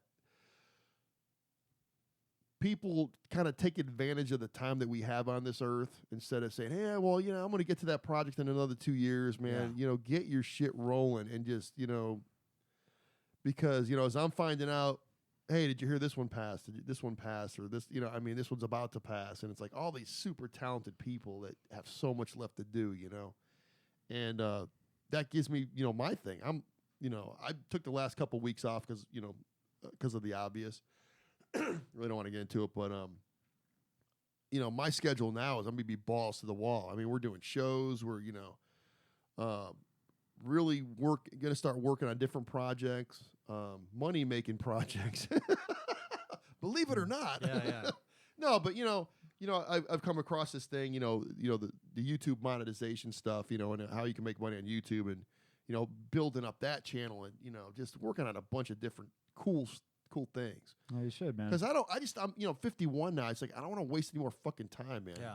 Well, man, you're talking to two dudes on this side of the table that know that situation all too well, man. And it's. I mean, my brother was killed in a plane crash in '98, right in the middle of Steamroller, right in the middle. Yeah. Like Steamroller was just going like this, and then that happened, and it destroyed me as a human being, and our band too a little bit. I mean, Mike was close to my brother, Nate was pretty close to my brother, and that was I had to take a break, and then I had to come back, and I remember Brandon, being a really close friend for me at that time, and telling me, I can't imagine what it's like to lose your brother. Only for a couple of years later, for me to get a phone call from him after he lost his brother. Well, speaking of that, not to interrupt, but man, you guys know Josh Ross from Blackheart Saints? You know Blackheart Saints are, I know right? the band, but I don't know the guys. Well, they're an up-and-coming band in Austin, and recently Josh's dad passed away, probably like a month ago. I think he had cancer or whatever. He's over in Louisiana. So they did the funeral, everything else, and, anyways, about oh man, let's just say it was like a week ago. He got the call, and his brother had a massive heart attack and passed away, just like that. So he's dealing with the death of his dad and the death of his brother within a month. You know, and it's like he's just like fucking destroyed, you know. And it's this, it's like, what do you say to somebody after that? You know, I mean, it's like, I'm sorry your dad passed, you know, and that's that one's a little easier. Nothing's easy, but that's the progression that's of natural. But that's the progression of life. You're supposed to bury your parents, you know what I mean? And then when it comes down to, burying your brother at an early age, and his mother now has to bury his son. Same thing with Crystal and Zach. It's, you just look at life a way bigger. It's like, what the fuck? You know what I mean? It's like there's a lot of things you question. You know what I mean? And it's like, man, why does this happen? And why do you is there a reason behind this? Or it takes time to figure all that stuff out, man. You Because know? I became a massive alcoholic. Yeah. This guy experienced a lot of that too. He was there the night that I was taken to the hospital and woke up, and doctor said, we're putting you in rehab. And then once I finally got over that, then I had to exercise it other ways. And then finally, after years and years and years and years and years and years, you're just like, you know what? This book is closed. I'm done. Yeah. It's tough. How many years has it been for you? 20. Yeah, that's amazing. You've been like 100% sober for 20 years? Oh, how many years have I been sober? Sober. 10. 10. I know it's because that's how old my youngest son is. Well, good for you. That's awesome, man. Yeah. I still drink and stuff, but it's like, it's not to the point it was, 25 years ago. I'll have a glass of wine or, I wasn't just a drinker. Oh yeah. Well, that gets to the point where it gets, I was a horrific alcoholic. Yeah. That's just brutal, and like I said, I've never, people talk about like drug use and all the stuff that kids have nowadays. And, you can see the signs. And I'm like, I really can't see the signs because, I smoked weed as a kid for a little bit, a couple of years. But, I don't know what somebody on pills looks like. I don't know what someone, I know sort of what Coke looks like. I know what alcohol looks like. But, there's a lot of stuff that I can't. Well, that dude's fucking wasted out of his brain. Can't you see it? I'm like, not really. He doesn't look high to me. You can tell. I'm like, sure enough, this guy's wasted off his ass, but I can't see it because I'm not an addict, never was. You know what I mean? So I'm, like I said, even like, I know a ton of my friends that have been arrested, right? Been to jail. I said, I've never been to jail. I've never been arrested. I've never been in fucking handcuffs. Never been in a police car. I don't know what that life is like. You know what I mean? But other people, it's like they're home. You know what I mean? You know what I mean? They're used to it. It's like, another day at the office. I got arrested. I've been last arrested night. just once. Yeah, but what I'm saying is, maybe I'm too straight-laced. That's good though, I guess, in a weird way. Man. You don't want to be an addict. I don't want. No, I'm not an addict, but I don't want to be. I wouldn't make it in prison. So Yeah, you wouldn't survive. No, I wouldn't survive. Who would? No, I'm too pretty to be in prison. I wouldn't. I'd be someone's. What do they call it? Someone's punk or whatever they call that. Hey, Peter, watch out for your cornhole, bud. Yeah, man. I'd be someone's fresh fish. That would be me. Get Bobby over here real quick. How long do you think you can make it, Bobby? I don't know. 5 minutes? 6:30. Yeah.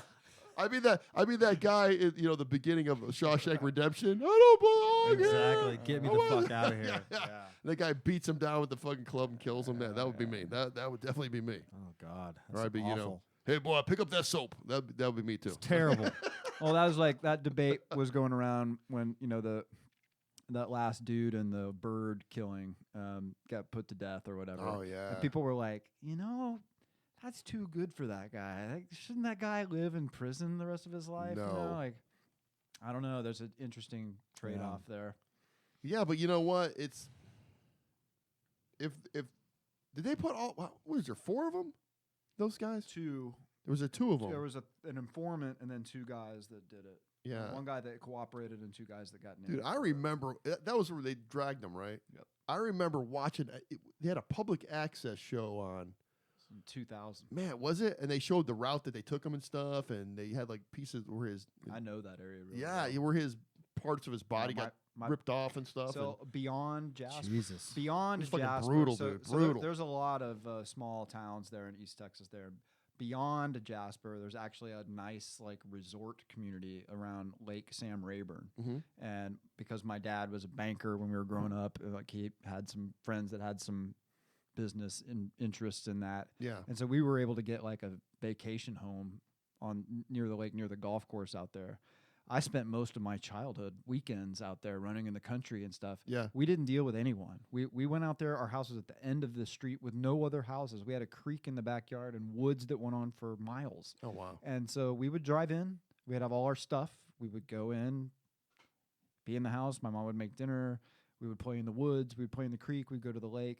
We didn't have anything to do with like Jasper or whatever. You know, like it was occasionally we would go in to get groceries or go to Walmart or something like that.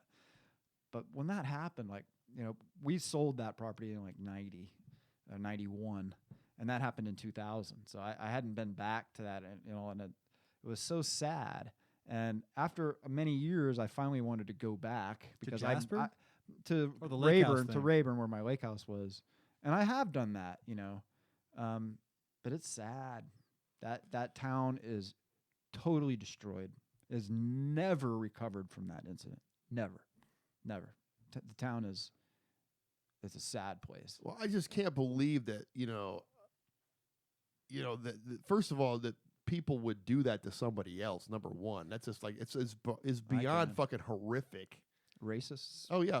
I mean, it's fucking barbaric. that's dude. what it is. And It's I'm like, going, like you said, it's beyond like reality. it's No, be- yeah, those it's those just- guys told each other we'll be legends. Yeah, they're legends, all right. Yeah. No, to white supremacists, they're legends.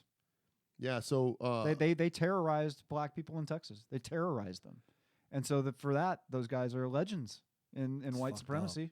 So but the thing is, so they all got the death sentence. So the last one got Yep. He finally got did. fried the I other think day so. or whatever. I think so. Yeah. Lethal injection. Yeah. I mean, if you put them in prison, they probably wouldn't have lasted that long.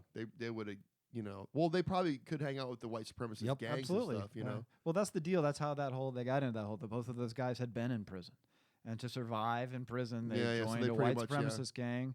And they got out, and I'm sure they were brutalized by black prisoners Oh, because yeah. you're in a fucking white supremacist gang, and Yeah, then I you would get think so, out, yeah. and then you just start seething, and Yeah. and you're wondering how to make some meaning out of your life when you're making $17,000 a year, and I don't know what to tell you. Jesus. yeah. Well, I think for the family, the families of the people that were destroyed by all that shit.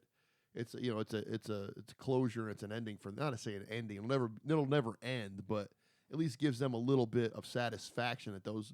At least justice. Had been Yeah, finally justice to those done. fucking dudes got what they deserved Yeah, and Took- more. Took 20 years, but Yeah, fucking ridiculous, man. It's crazy. So you guys got any shows coming up? What's up? Let's change topics. No, I don't mean it like that. But it's like, fuck.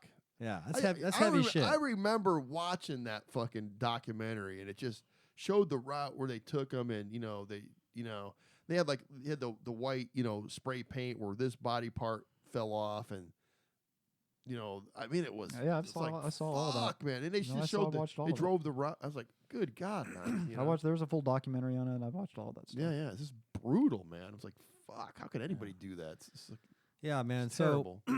it's sort of on the same topic, but some of the things that me and my wife will watch on Netflix, we'll tend to watch all these kind of serial killer shows because There's a lot of them on there. there's too. a shit ton of them, and I'm kind of fascinated by human beings, like you're saying, Yeah. taking action against another human being that seems like it's fucking just out of the realm of normal reality. And what does it take for a person to fucking go beyond that line, I like know. these guys did in Jasper, and any random serial killer that's killed 20 people? Mental illness. It's fucking insane. Yeah, mental Yeah. illness. That's all it is. It's insane. That's the kind of people that abuse animals. Yeah, You know, like exactly. it's just Well, I mean, mentally there's ill. there's that one guy. He was a hitman for the mob. Yeah. Kuklinski. There you go. Yeah, and supposedly he's like murdered over like 200 people. He's dead now. He's he got But he was paid for each one, right? Like a hit. well, not all of them. He started off as a disgruntled kid. His parents beat him and stuff and all sorts of shit. But then it got to a point where he lived in Jersey and stuff and became known to be this tough guy. So the mob kind of like started hooking up for hits or whatever, and he was just Natural. It was like it was all about, you know, it is what it is. I'm making Yeah, money so doing it. no remorse. So that's the thing. It was like he could like it's like flicking a fucking dust Exactly. ball off his shirt. That's how Yep. it was. So I really hate Guns N' Roses too. Do you really? Yeah. Out I of guess you're nowhere. not going ACL this Yeah, this no, year it's then, not. huh? It's not necessarily out of nowhere because surely you guys remember the Lies. Yeah. The what? Lies. It was And- it was the- the acoustic album after after Appetite. and then there was the song on it, "One in a Million." Oh, gotcha. Yeah. You recall the song? Yeah. Do you remember how much people justified and apologized for that at the time? It was pathetic. I remember That is pathetic that he was defended as being an artist he's just using hot topic words to create feelings or whatever. And I'm like, that's bullshit. And anybody that believes that or bought into that or whatever is a fool. That damage, the damage that song did, using the N-bomb in your lyrics and the F-bomb in your lyrics or whatever to try to create some portrait picture or whatever. It's fucking phony nonsense, man. Well, didn't he did like a Charles Manson song on that too, didn't he, or something? Yeah, It fuck him, man. That's Yeah, it was a a- fucking asshole. Charles Manson like he recorded some songs Yeah. or something, and actually Axl Rose like said, "Well, we're gonna use this as a Guns N' Roses Yeah. song." It was on. I don't know if it was a You know why? B-side. I don't remember what you it know why was. Charles Manson's little recording thing got ended? Because he was in the fucking studio with the Beach Boys dudes, and one of the most famous, Terry Melcher, one of the most famous producers in LA music history, is like, this guy's fucking weird. Can you go shit. make a phone call for me? And they fucking found out he'd been in prison like 10 years or whatever. And they're Yeah. like, get this fucker out of here. Yeah. And that he got spurned on that recording session is why he started his murderous. Yeah, because spree. the house actually was Yep, he Terry thought it was someone Melcher's else's house first, That's right? exactly right. yeah. So he went to that house thinking that he lived Yeah, there, and and he so- didn't. So yeah. they murdered whoever else was there. And you know, so that's the whole thing. and so Shit. Axl thinks it's really cool and Did edgy you to know record that- one of Charles Manson's songs. Did you know that That was Trent? so fucking lame. that Yeah, they that recorded that album in that house. No. That Trent Reznor from Nine Inch Nails, the door to the house, the front door.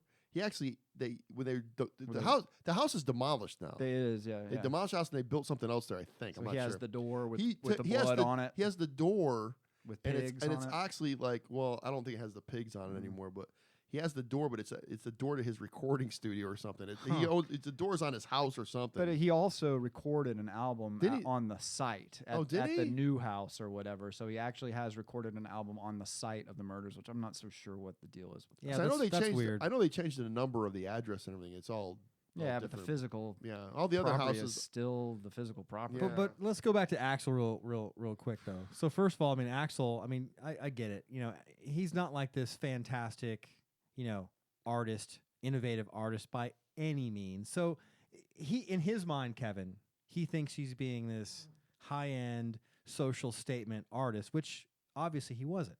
It's misguided on his part.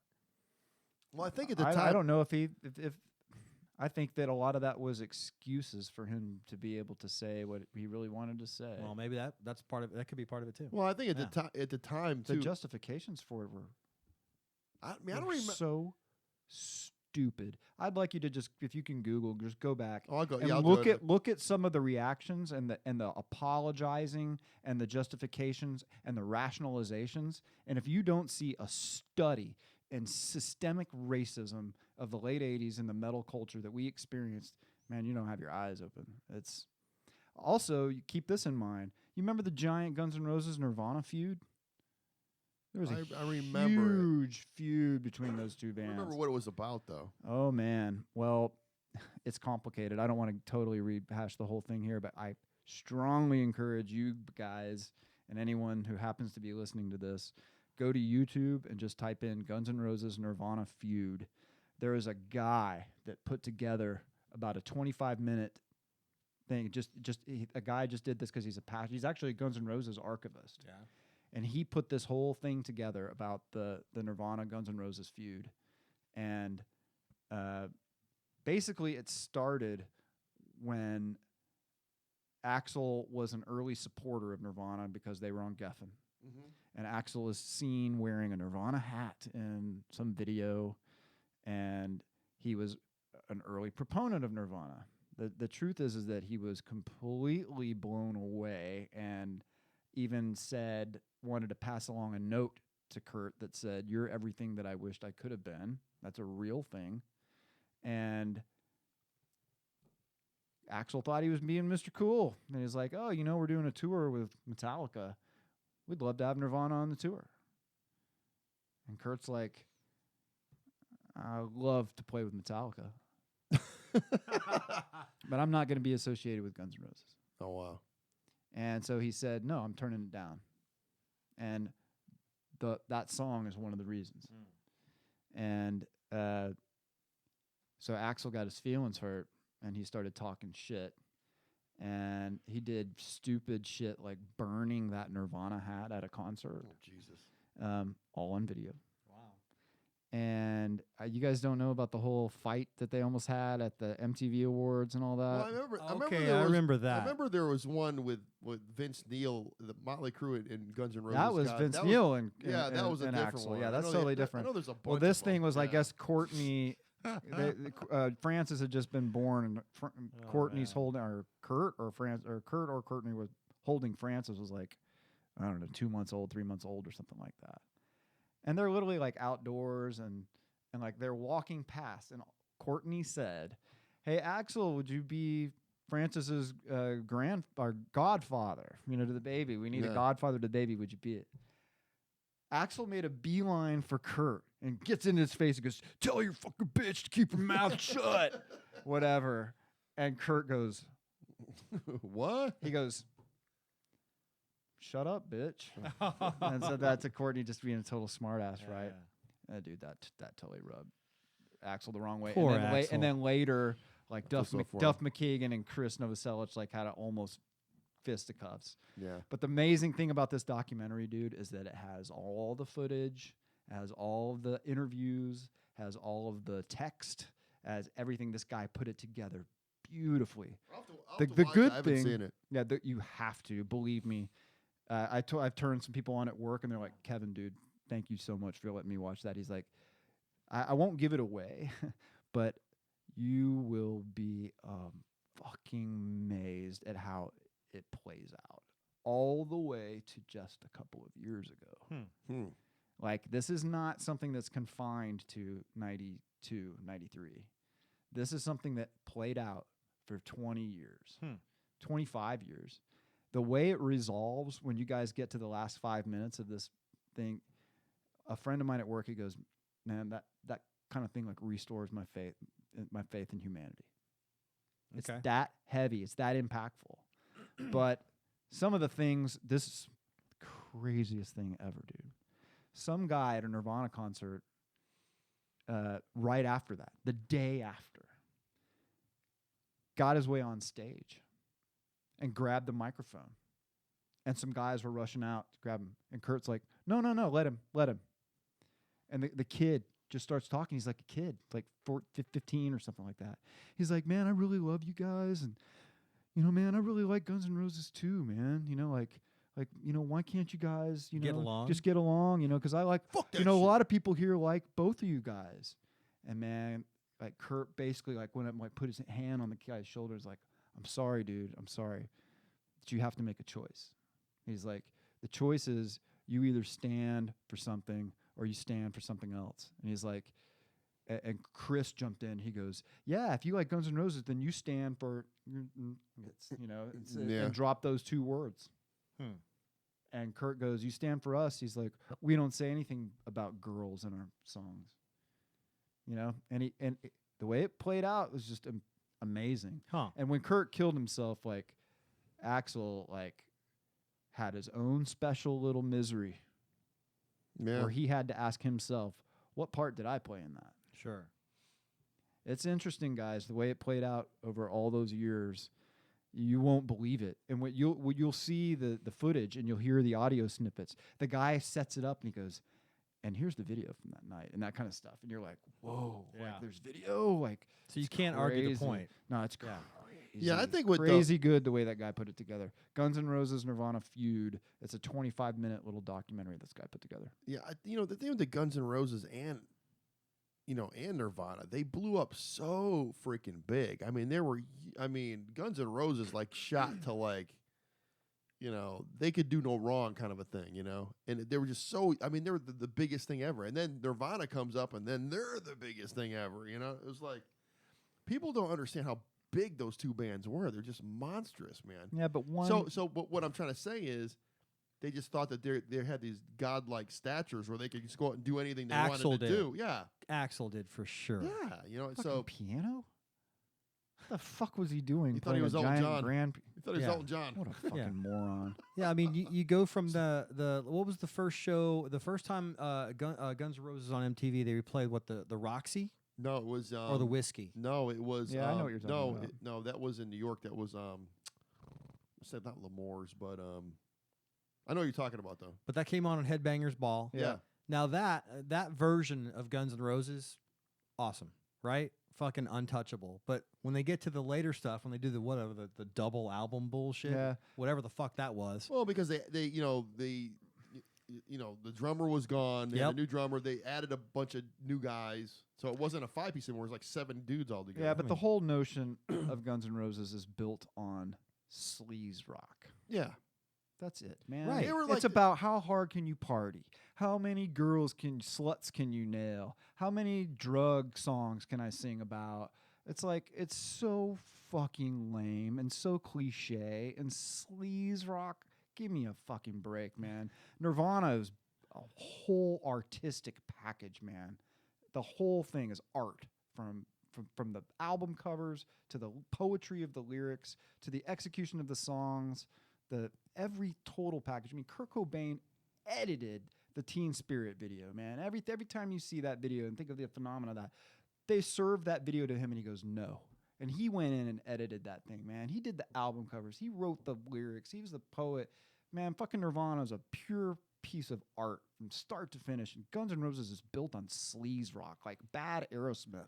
That's what they were portrayed as, like the next version of Aerosmith. Yeah, exactly. Like an LA But, version of Aerosmith. They were the next version of Aerosmith. Oh, yeah, they were. Yeah, but you got to realize too, and I'm not taking the Guns N' Roses flag and raising it around, but no sweat, go for it. But you listen to Appetite from beginning to end; it's a fucking great record. Rocket Queen. But what I'm saying, fucking Rocket Queen. I'm saying, love it.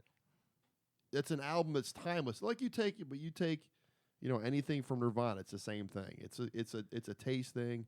Like I said, if it wasn't for MTV, I don't think either band would have blown up to what it was. I mean, when Teen Spirit came out, that was like, what the fuck? Yeah, totally destroyed everything. I mean, the whole metal thing was hair metal thing was done after that video came out. Yeah, on October 1st, 1991, the music industry was one thing. Yeah, and by November 1st, 1991. It was complete. Yeah, I mean, opened the doors for Alice in Chains, fucking Soundgarden, you name it. All those fucking bands came in. And to me, if I listen to Soundgarden and Alice in Chains now, they're fucking hard rock bands. They were just from Seattle. Exactly. Like Queensrÿche. Right. Just kidding.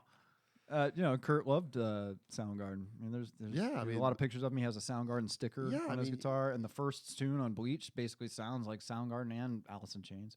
And that's the thing. I mean, because take another one, fucking Pearl Jam. How big were they? They were fucking monstrous.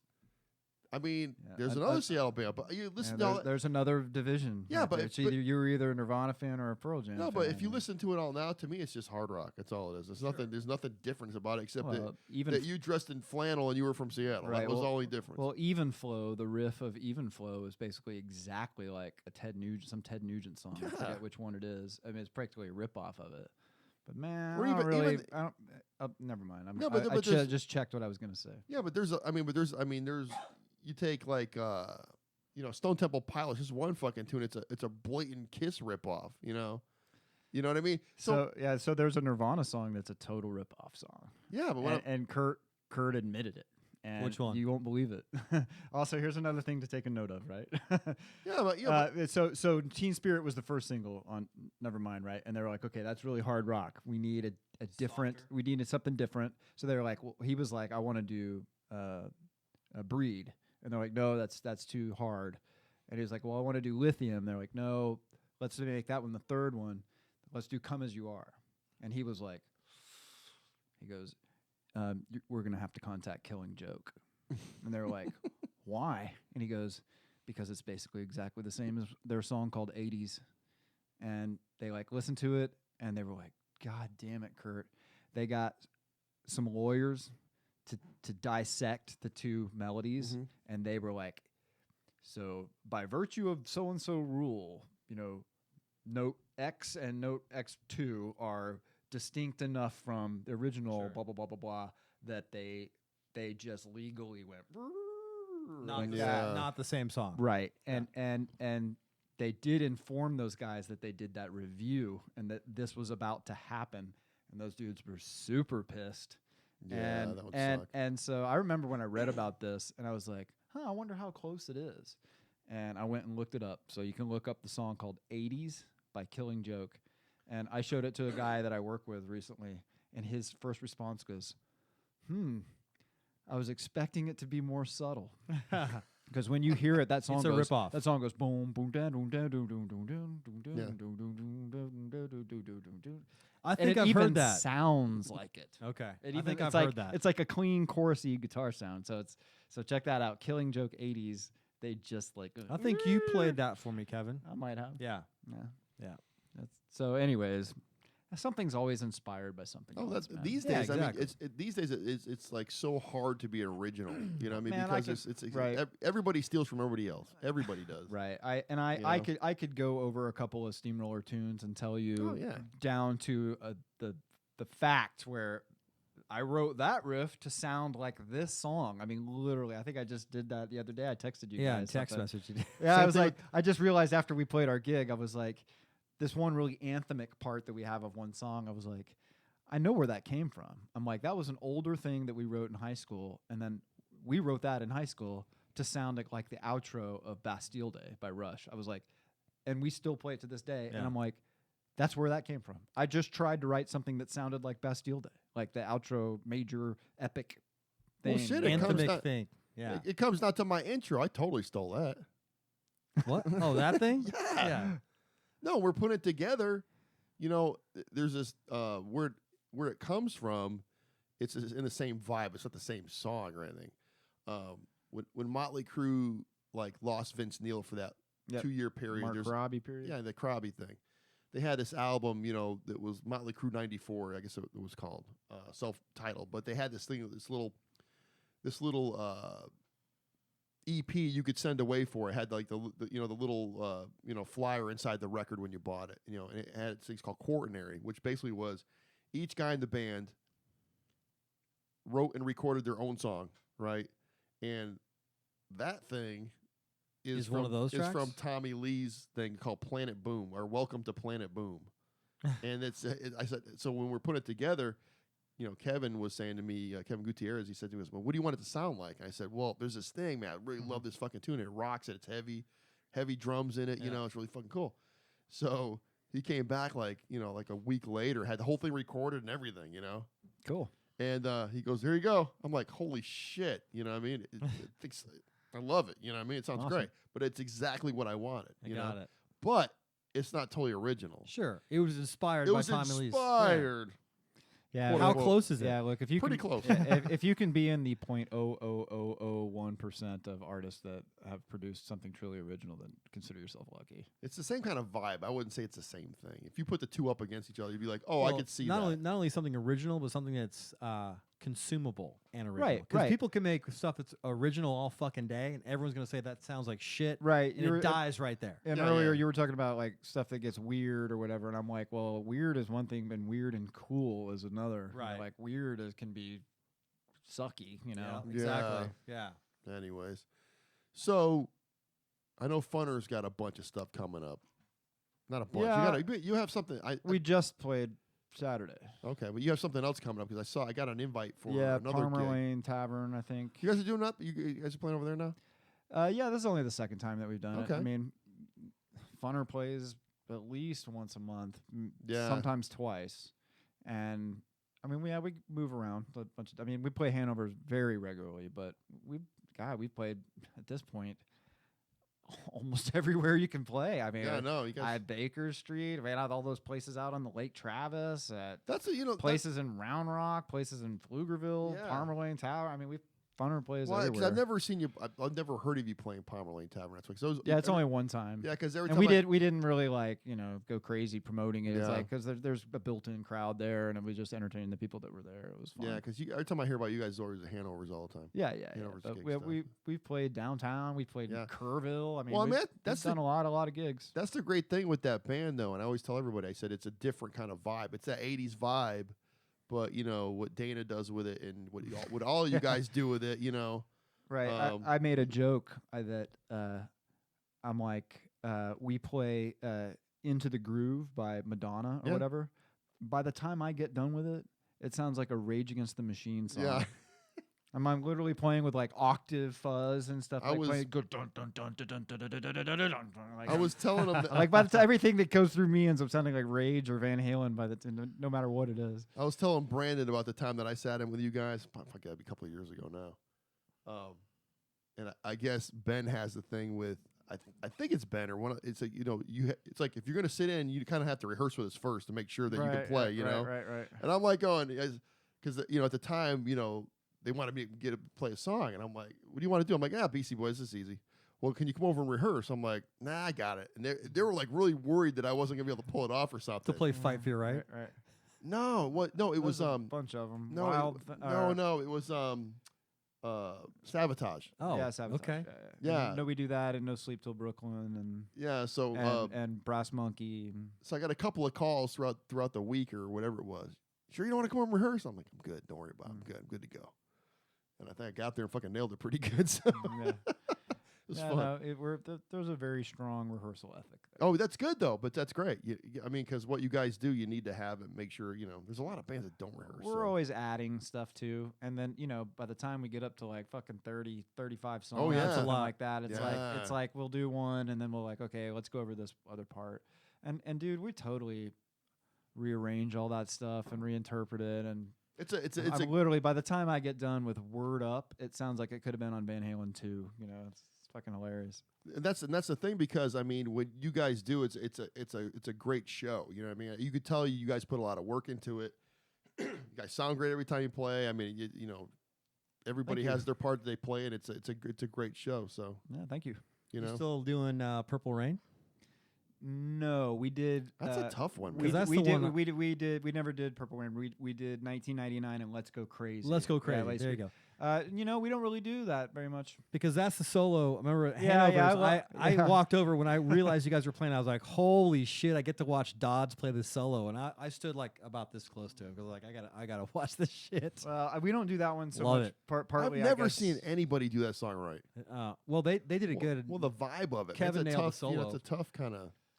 Prince is a fucking great guitar player. He's so one that's of why the- I was like, I one want of to the greatest make of all sure time. make Well, sure I Dodds always- is giving it credit. Right. Well, I always play Eruption, so we always have a spot where I get. To Oh, play, yeah, yeah. Play Every time I see Eruption, that, so. Gotta say hello to my buddy Jake Sherrard. He just popped up and All said right, hello to Jake, what's everybody. up? You know What's Jake? up, Jake? No, I'm You just don't know saying. Jake? I'm just saying hi, Jake. You don't know Jake Sherrard? I don't think I do. Wow. You know Jake, right? Yeah, I think so. Yeah. He's a guitar player. Plays with Robert Wagner. He was in Oh. Brother Love. Gotcha. So he does the Black Crows thing with Robert Wagner? Yes. Okay. I There know who you you're go. talking Good about. buddy of mine. Yeah, he just Okay. popped up. He said Steamroller rocks. So ask him how the show at 1-to-1 went, because it wasn't a Zeppelin band and then a Black Crows band like 2 Fridays ago. See if he'll give it. I don't think he played that show. Really. Shit. Maybe, I don't know. Okay. Who knows if he's still watching? I don't wanna bother. But I got to play a commercial from my sponsor really quick. So Pay them bills, man. somebody got to pay him, right?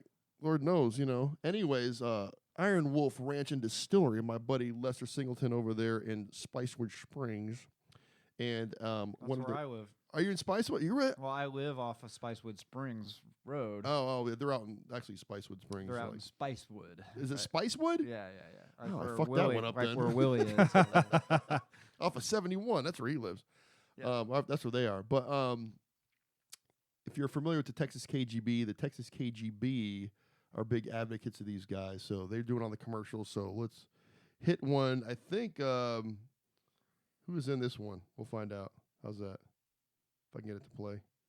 Jace with the Texas KGB here. Check out our friends Jace. at Iron Wolf Ranch and Distillery, 40 minutes west of Weird and Spicewood, Texas. They make it all. Full bar, tasting room, bottle purchase, live music, kid and dog friendly, yard games, 9-hole disc golf course, and a food truck on the weekends. Follow Iron Wolf Ranch and Distillery on Facebook, Instagram, and Twitter. Always ask your local bar for Iron Wolf products. Find our next show at thetexaskgb.com. IronWolfRanch.com. Bold spirits, Texas attitude. Get the fuck out of here. Cool. Anyways, we're over 2 hours. so- Are we? Oh, totally, Yeah, and totally big time. We literally talked about Steamroller, I think, for Maybe 10 minutes. maybe. No, I'm more What, than what that. what's That's the fine, though. what's the That's one what's the when someone says tell me a steamroller story, what's the one that jumps to mind? Well, a couple of things jump to mind. One of the first ones, just at least as far as craziness goes, was the drive back from Houston in the In the flood, rain. in the flood, in the rain. That was epic. That was one of the craziest things that's ever happened. That was pretty fucking I mean, epic. we were driving the van down I-10 like a river. and it was a river, It was a and I river. had to get out of Yeah. the van Yeah. in the pouring rain and guide the van along The the stripes. white stripe so Down that the middle of the highway. because Couldn't see the ditch was next to us, and that ditch went down about 20 feet. Oh my god. And if we veered off the wrong way, we would have sunk the van. And so I had to get out and lead the van for a mile or something like that. And then we finally hit a point where we had to stop. And we had to just find a motel. And I mean, my clothes were soaking wet. That was one of the craziest nights. And then we ruined the van, the motor. Oh, We fried the motor in the van. Ooh, So that man. only cost us like $3,000. We seem to always fry the motor in that van. I think we Yeah, replaced the engine twice. Yeah. We I drove think it we all were over just, the I think place. it was too weighed down, and we were just the engine wasn't Just built for old that much emissions and weight. stuff, yeah. Yeah, so we would fucking just burn that motherfucker God out, man. damn. So one of the other most epic was a gig at the Black Cat. I don't know if you remember this, the lightning storm gig. Again, rain is involved or whatever, The but Black Cat. we were Shit. at the Black Cat, and it was like late summer '96 or whatever. Pretty sure it was right after you joined, and there was a lightning storm and rain, and the back of the Black Cat was only protected with like a grate. I remember that. Yeah. And so the wind's blowing and water's coming in, and before you knew it, like there's standing water on the stage, and occasionally we would just be jamming, and you just look out and just go like lightning and thunder, but it made it so epic. Like we were playing, like, I mean, people were like wet, and like everyone's just like so into it. No one Not cared. worried about electrocution or anything. Well, I went up to the mic Oh, and you got I a started little buzz. singing, and like, boy, it was popping and shocking me, yeah. man.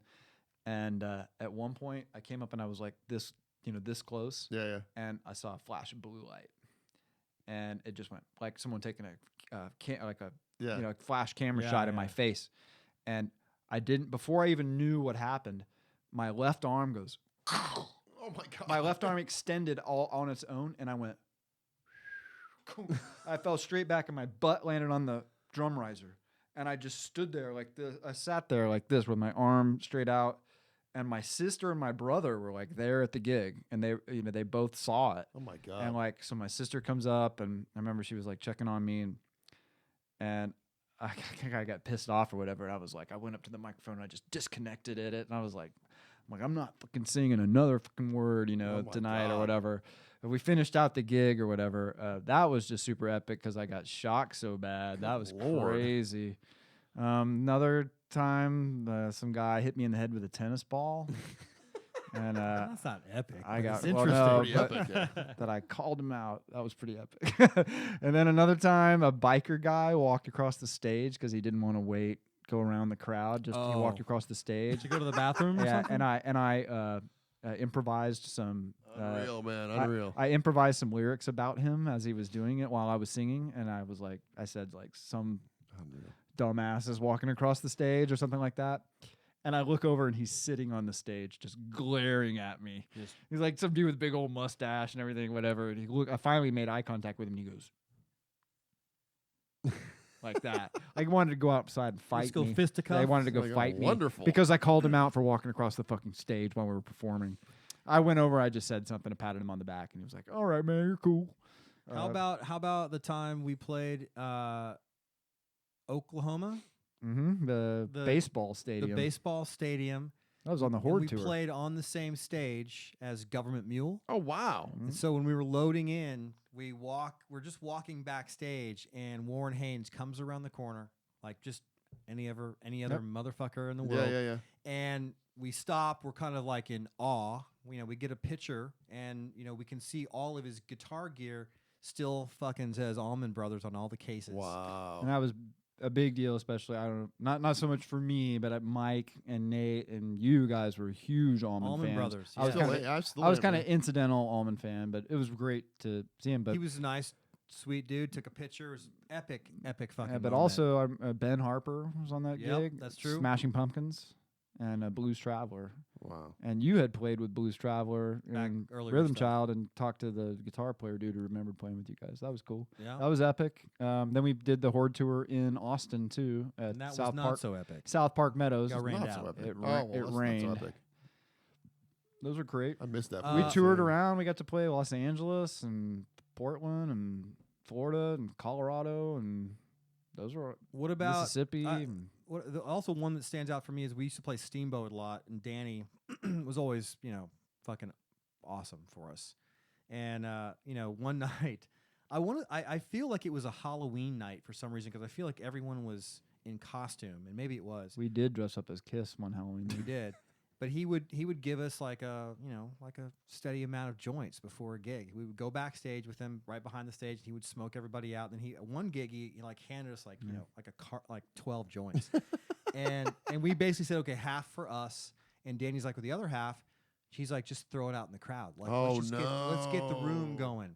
And so Michael did a really good job. We wait 2 or 3 songs. He throws a couple in. But man, halfway through the gig, Steamboat's smogging out, man. Wow. And I'm everyone's surprised- I'm hotboxed surprised you that didn't- fucking I'm place. surprised you can get in trouble for No, and it We- turned out to be no a one got in fucking trouble. epic fucking Saturday night show. Crowd was going off. The band's playing well. I Yeah. mean, dude, it was awesome. Yeah, that was pushing the boundaries of social So much acceptability, but it was Yeah. hardcore and it was a lot of fun. it was man. so much fun. And then we got to play the High Times 420 Shit, I party forgot about that. with Banyan, which was a band that had Mike Watt, fucking legend, and the drummer for that was Stephen Perkins from Yep. Jane's Oh Addiction. shit! Yeah. Yeah. And then Hank Williams III headline. My Wow. dad was Hank Williams Sr.'s biggest fan, and for us to be on the bill with Hank III was like his life just went full Well, circle. for us for complete. High Times to say, hey, we want you guys to play our South by Southwest 420 show. Yeah, that's And killer. actually, that's one of the live recordings I have in the vault, Mm-hmm. where the guy who the main publisher Editor. of High Times gets up and tells the official 420 story, and I've Oh, got wow. that That's in, awesome. in the while we were on stage.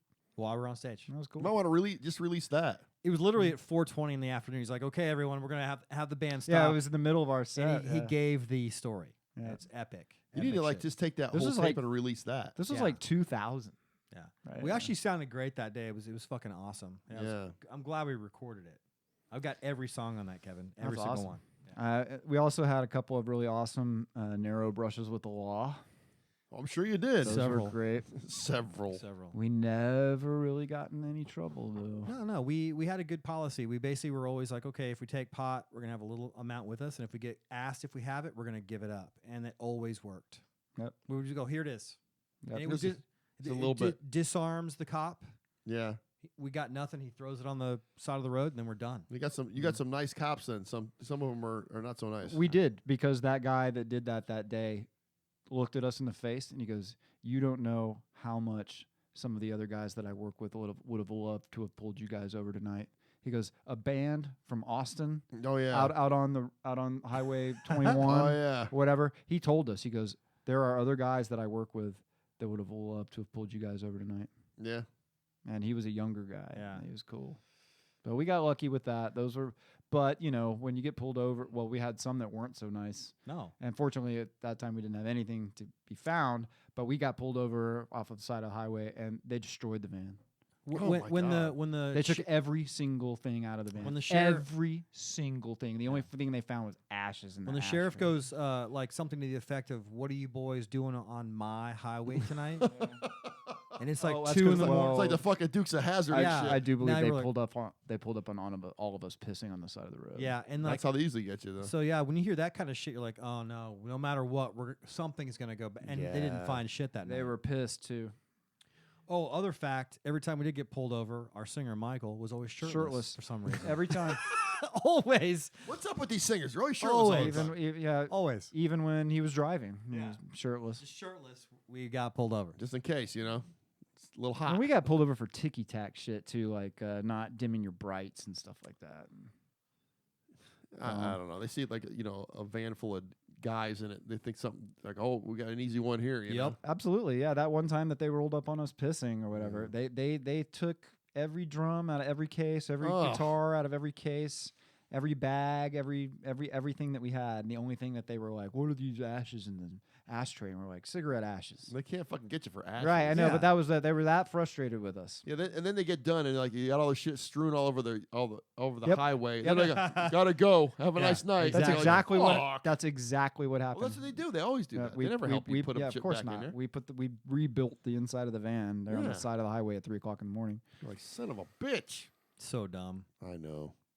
Hey, so does Evening Optimist have anything coming up? We're working on that. We're working Actually, on that. Actually, we were talking about that via text. So now that summer's coming, Oh shit. it's actually harder because Robert and Tate are teachers, and now when Right. summer happens, it's like family vacation time. Oh. So they're about to That's go their on, break. Yeah, they're about to go on this blackout period where we won't get a rehearsal. If we get offered a gig, we won't be able to take it. So we have to kind of wait. Yeah. It's really similar to Steamroller. You know? Yeah. Like we yeah, have blackout periods where Nate's doing football. It's just the way it is. We were working on this bill for Texas Miss, and I actually me and Eric from 333 are putting it together. It's like one of the first gigs Eric's actually doing, and so Tony kind of said, "Here, you know, handle this gig," kind of a thing. Cool. And so I was helping him with it, and I actually recommended you guys for it. And I don't know what happened with that. I guess he didn't contact you about Doesn't it. sound like it. Yeah, What date is that show?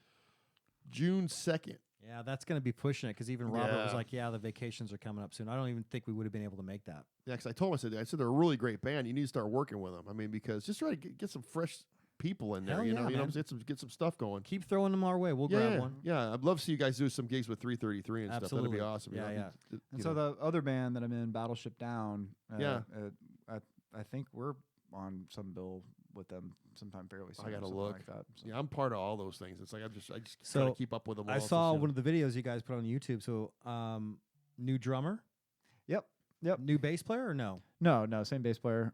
Ben just backed out because he's in 800 Funner bands. and like 4 other original bands, and so he was like, I want you guys to keep going, so I've got to pull back. So he Right. he comes to the shows, like it's a great thing. No, you And guys Jo- sound great. Josh is great, and yeah, no, I'm really happy with it, man. I think we recorded our EP at the Ice Cream Factory, and sounds great. I mean, I'm just like, I love it. I'm just like kind of a hired gun kind of a thing. Yeah.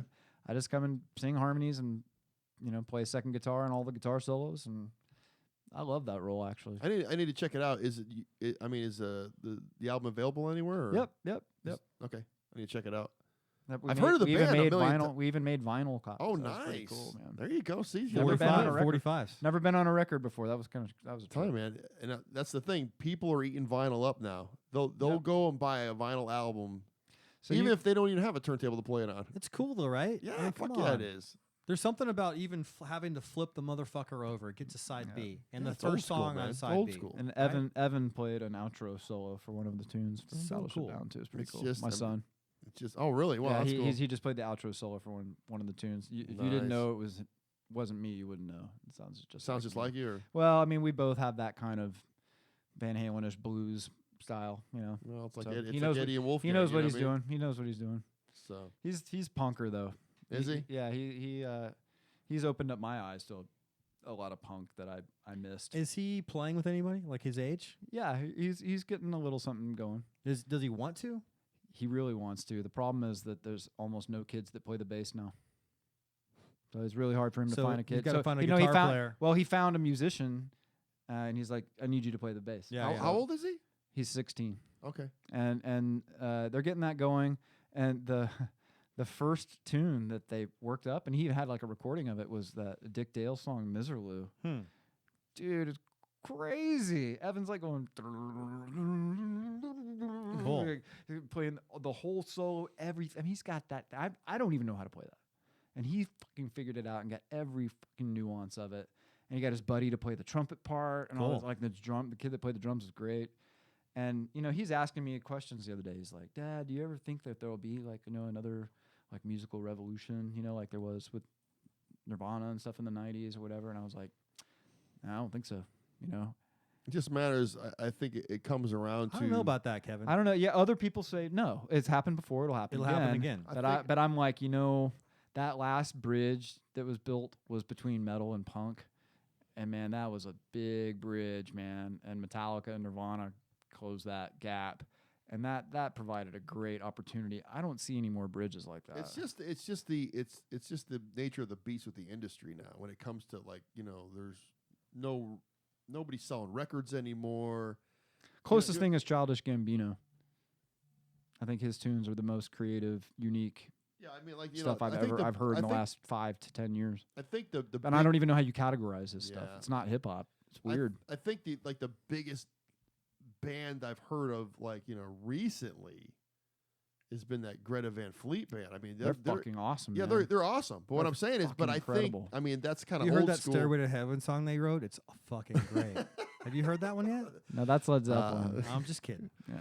But what I'm saying is that's like that's the band that to me that's kind of breaking out. I mean, they're not even like anything new. They're like basically a Zeppelin, clone. Sure.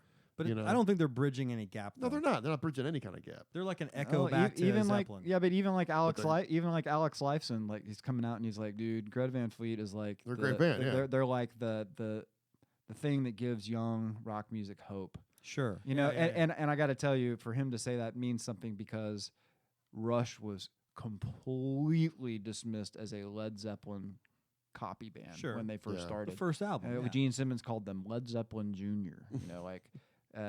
They themselves were once pigeonholed as a total clone of Zeppelin. Rush was. Yeah. So let's it's see what kinda happens with strange. these guys. Yeah, but they got 2 records out. Hopefully, I saw them live, man. They're fucking awesome. Oh, they're great. Yeah, yeah. But that's the thing, though. Whatever record companies are left, they're going to be signing shit like that left and right. I hope so, man. I hope so. Yeah. Well, let's just hope it's not like they just signed like how it was in the '80s with the hair metal bands. That if you looked good and you sort of could play, here's a record deal. You know what I mean? Sure. I hope it doesn't turn into that. I hope it's quality over quantity kind of a thing. You know what I mean? Because these like the '80s was just such a bad time for Yeah. fucking Pretty Boy Floyds and fucking even Poison. I mean, all those kind of like bullshit back in the day. Yeah. It was just there was some. I mean, there's all those bands had some high points or whatever. But I just don't. I wouldn't. I want to see the creme de la creme rise to the top kind of thing. You know what I mean? Instead of leave all that bullshit where it belongs. So, Yep. anyways, I think we're gonna sign off. It's All about right. 2.5 hours into this bitch. So Sweet. Right on. it's like right on, baby. Yeah. Thank you so much. Like I said, I was telling. I think it was you the last time you were up. I remember contacting somebody from Steamroller. It must have been a year ago. I don't know who is in tune with your band that takes the social media stuff. You were Mike. Yeah, kind of everybody. I don't know. Yeah, so I talked to somebody about you guys coming up, and well, let's do it. Let's figure it out. And for some reason, at the time, I had this schedule of all. It was like a mile high, and somehow you guys slipped through the cracks. I don't know how it happened, but then you came up the last time, and I'm like, fuck, okay. And then I contacted you like a week ago and said we got to do this. So, but thank you for coming up. This has Hell been yeah. fun. This has been great. This probably won't be the last time you guys will be up. So, Cool. We'll gotta- come back next time and talk about Steamroller. Well, we definitely got to get Nate. We got to get Mike up. yeah, We'll we'll do it, man. We got It'll to be get cool. all 4 of us. I think that'd be awesome. Anyways, people, I end the podcast the same way every damn time. So I'm going to end it this way, the same way every damn time tonight. Does that make any sense? It does. Okay, cool. People, please try to do the right things because Lord knows most of you don't. And with that, we're out of here. Peace.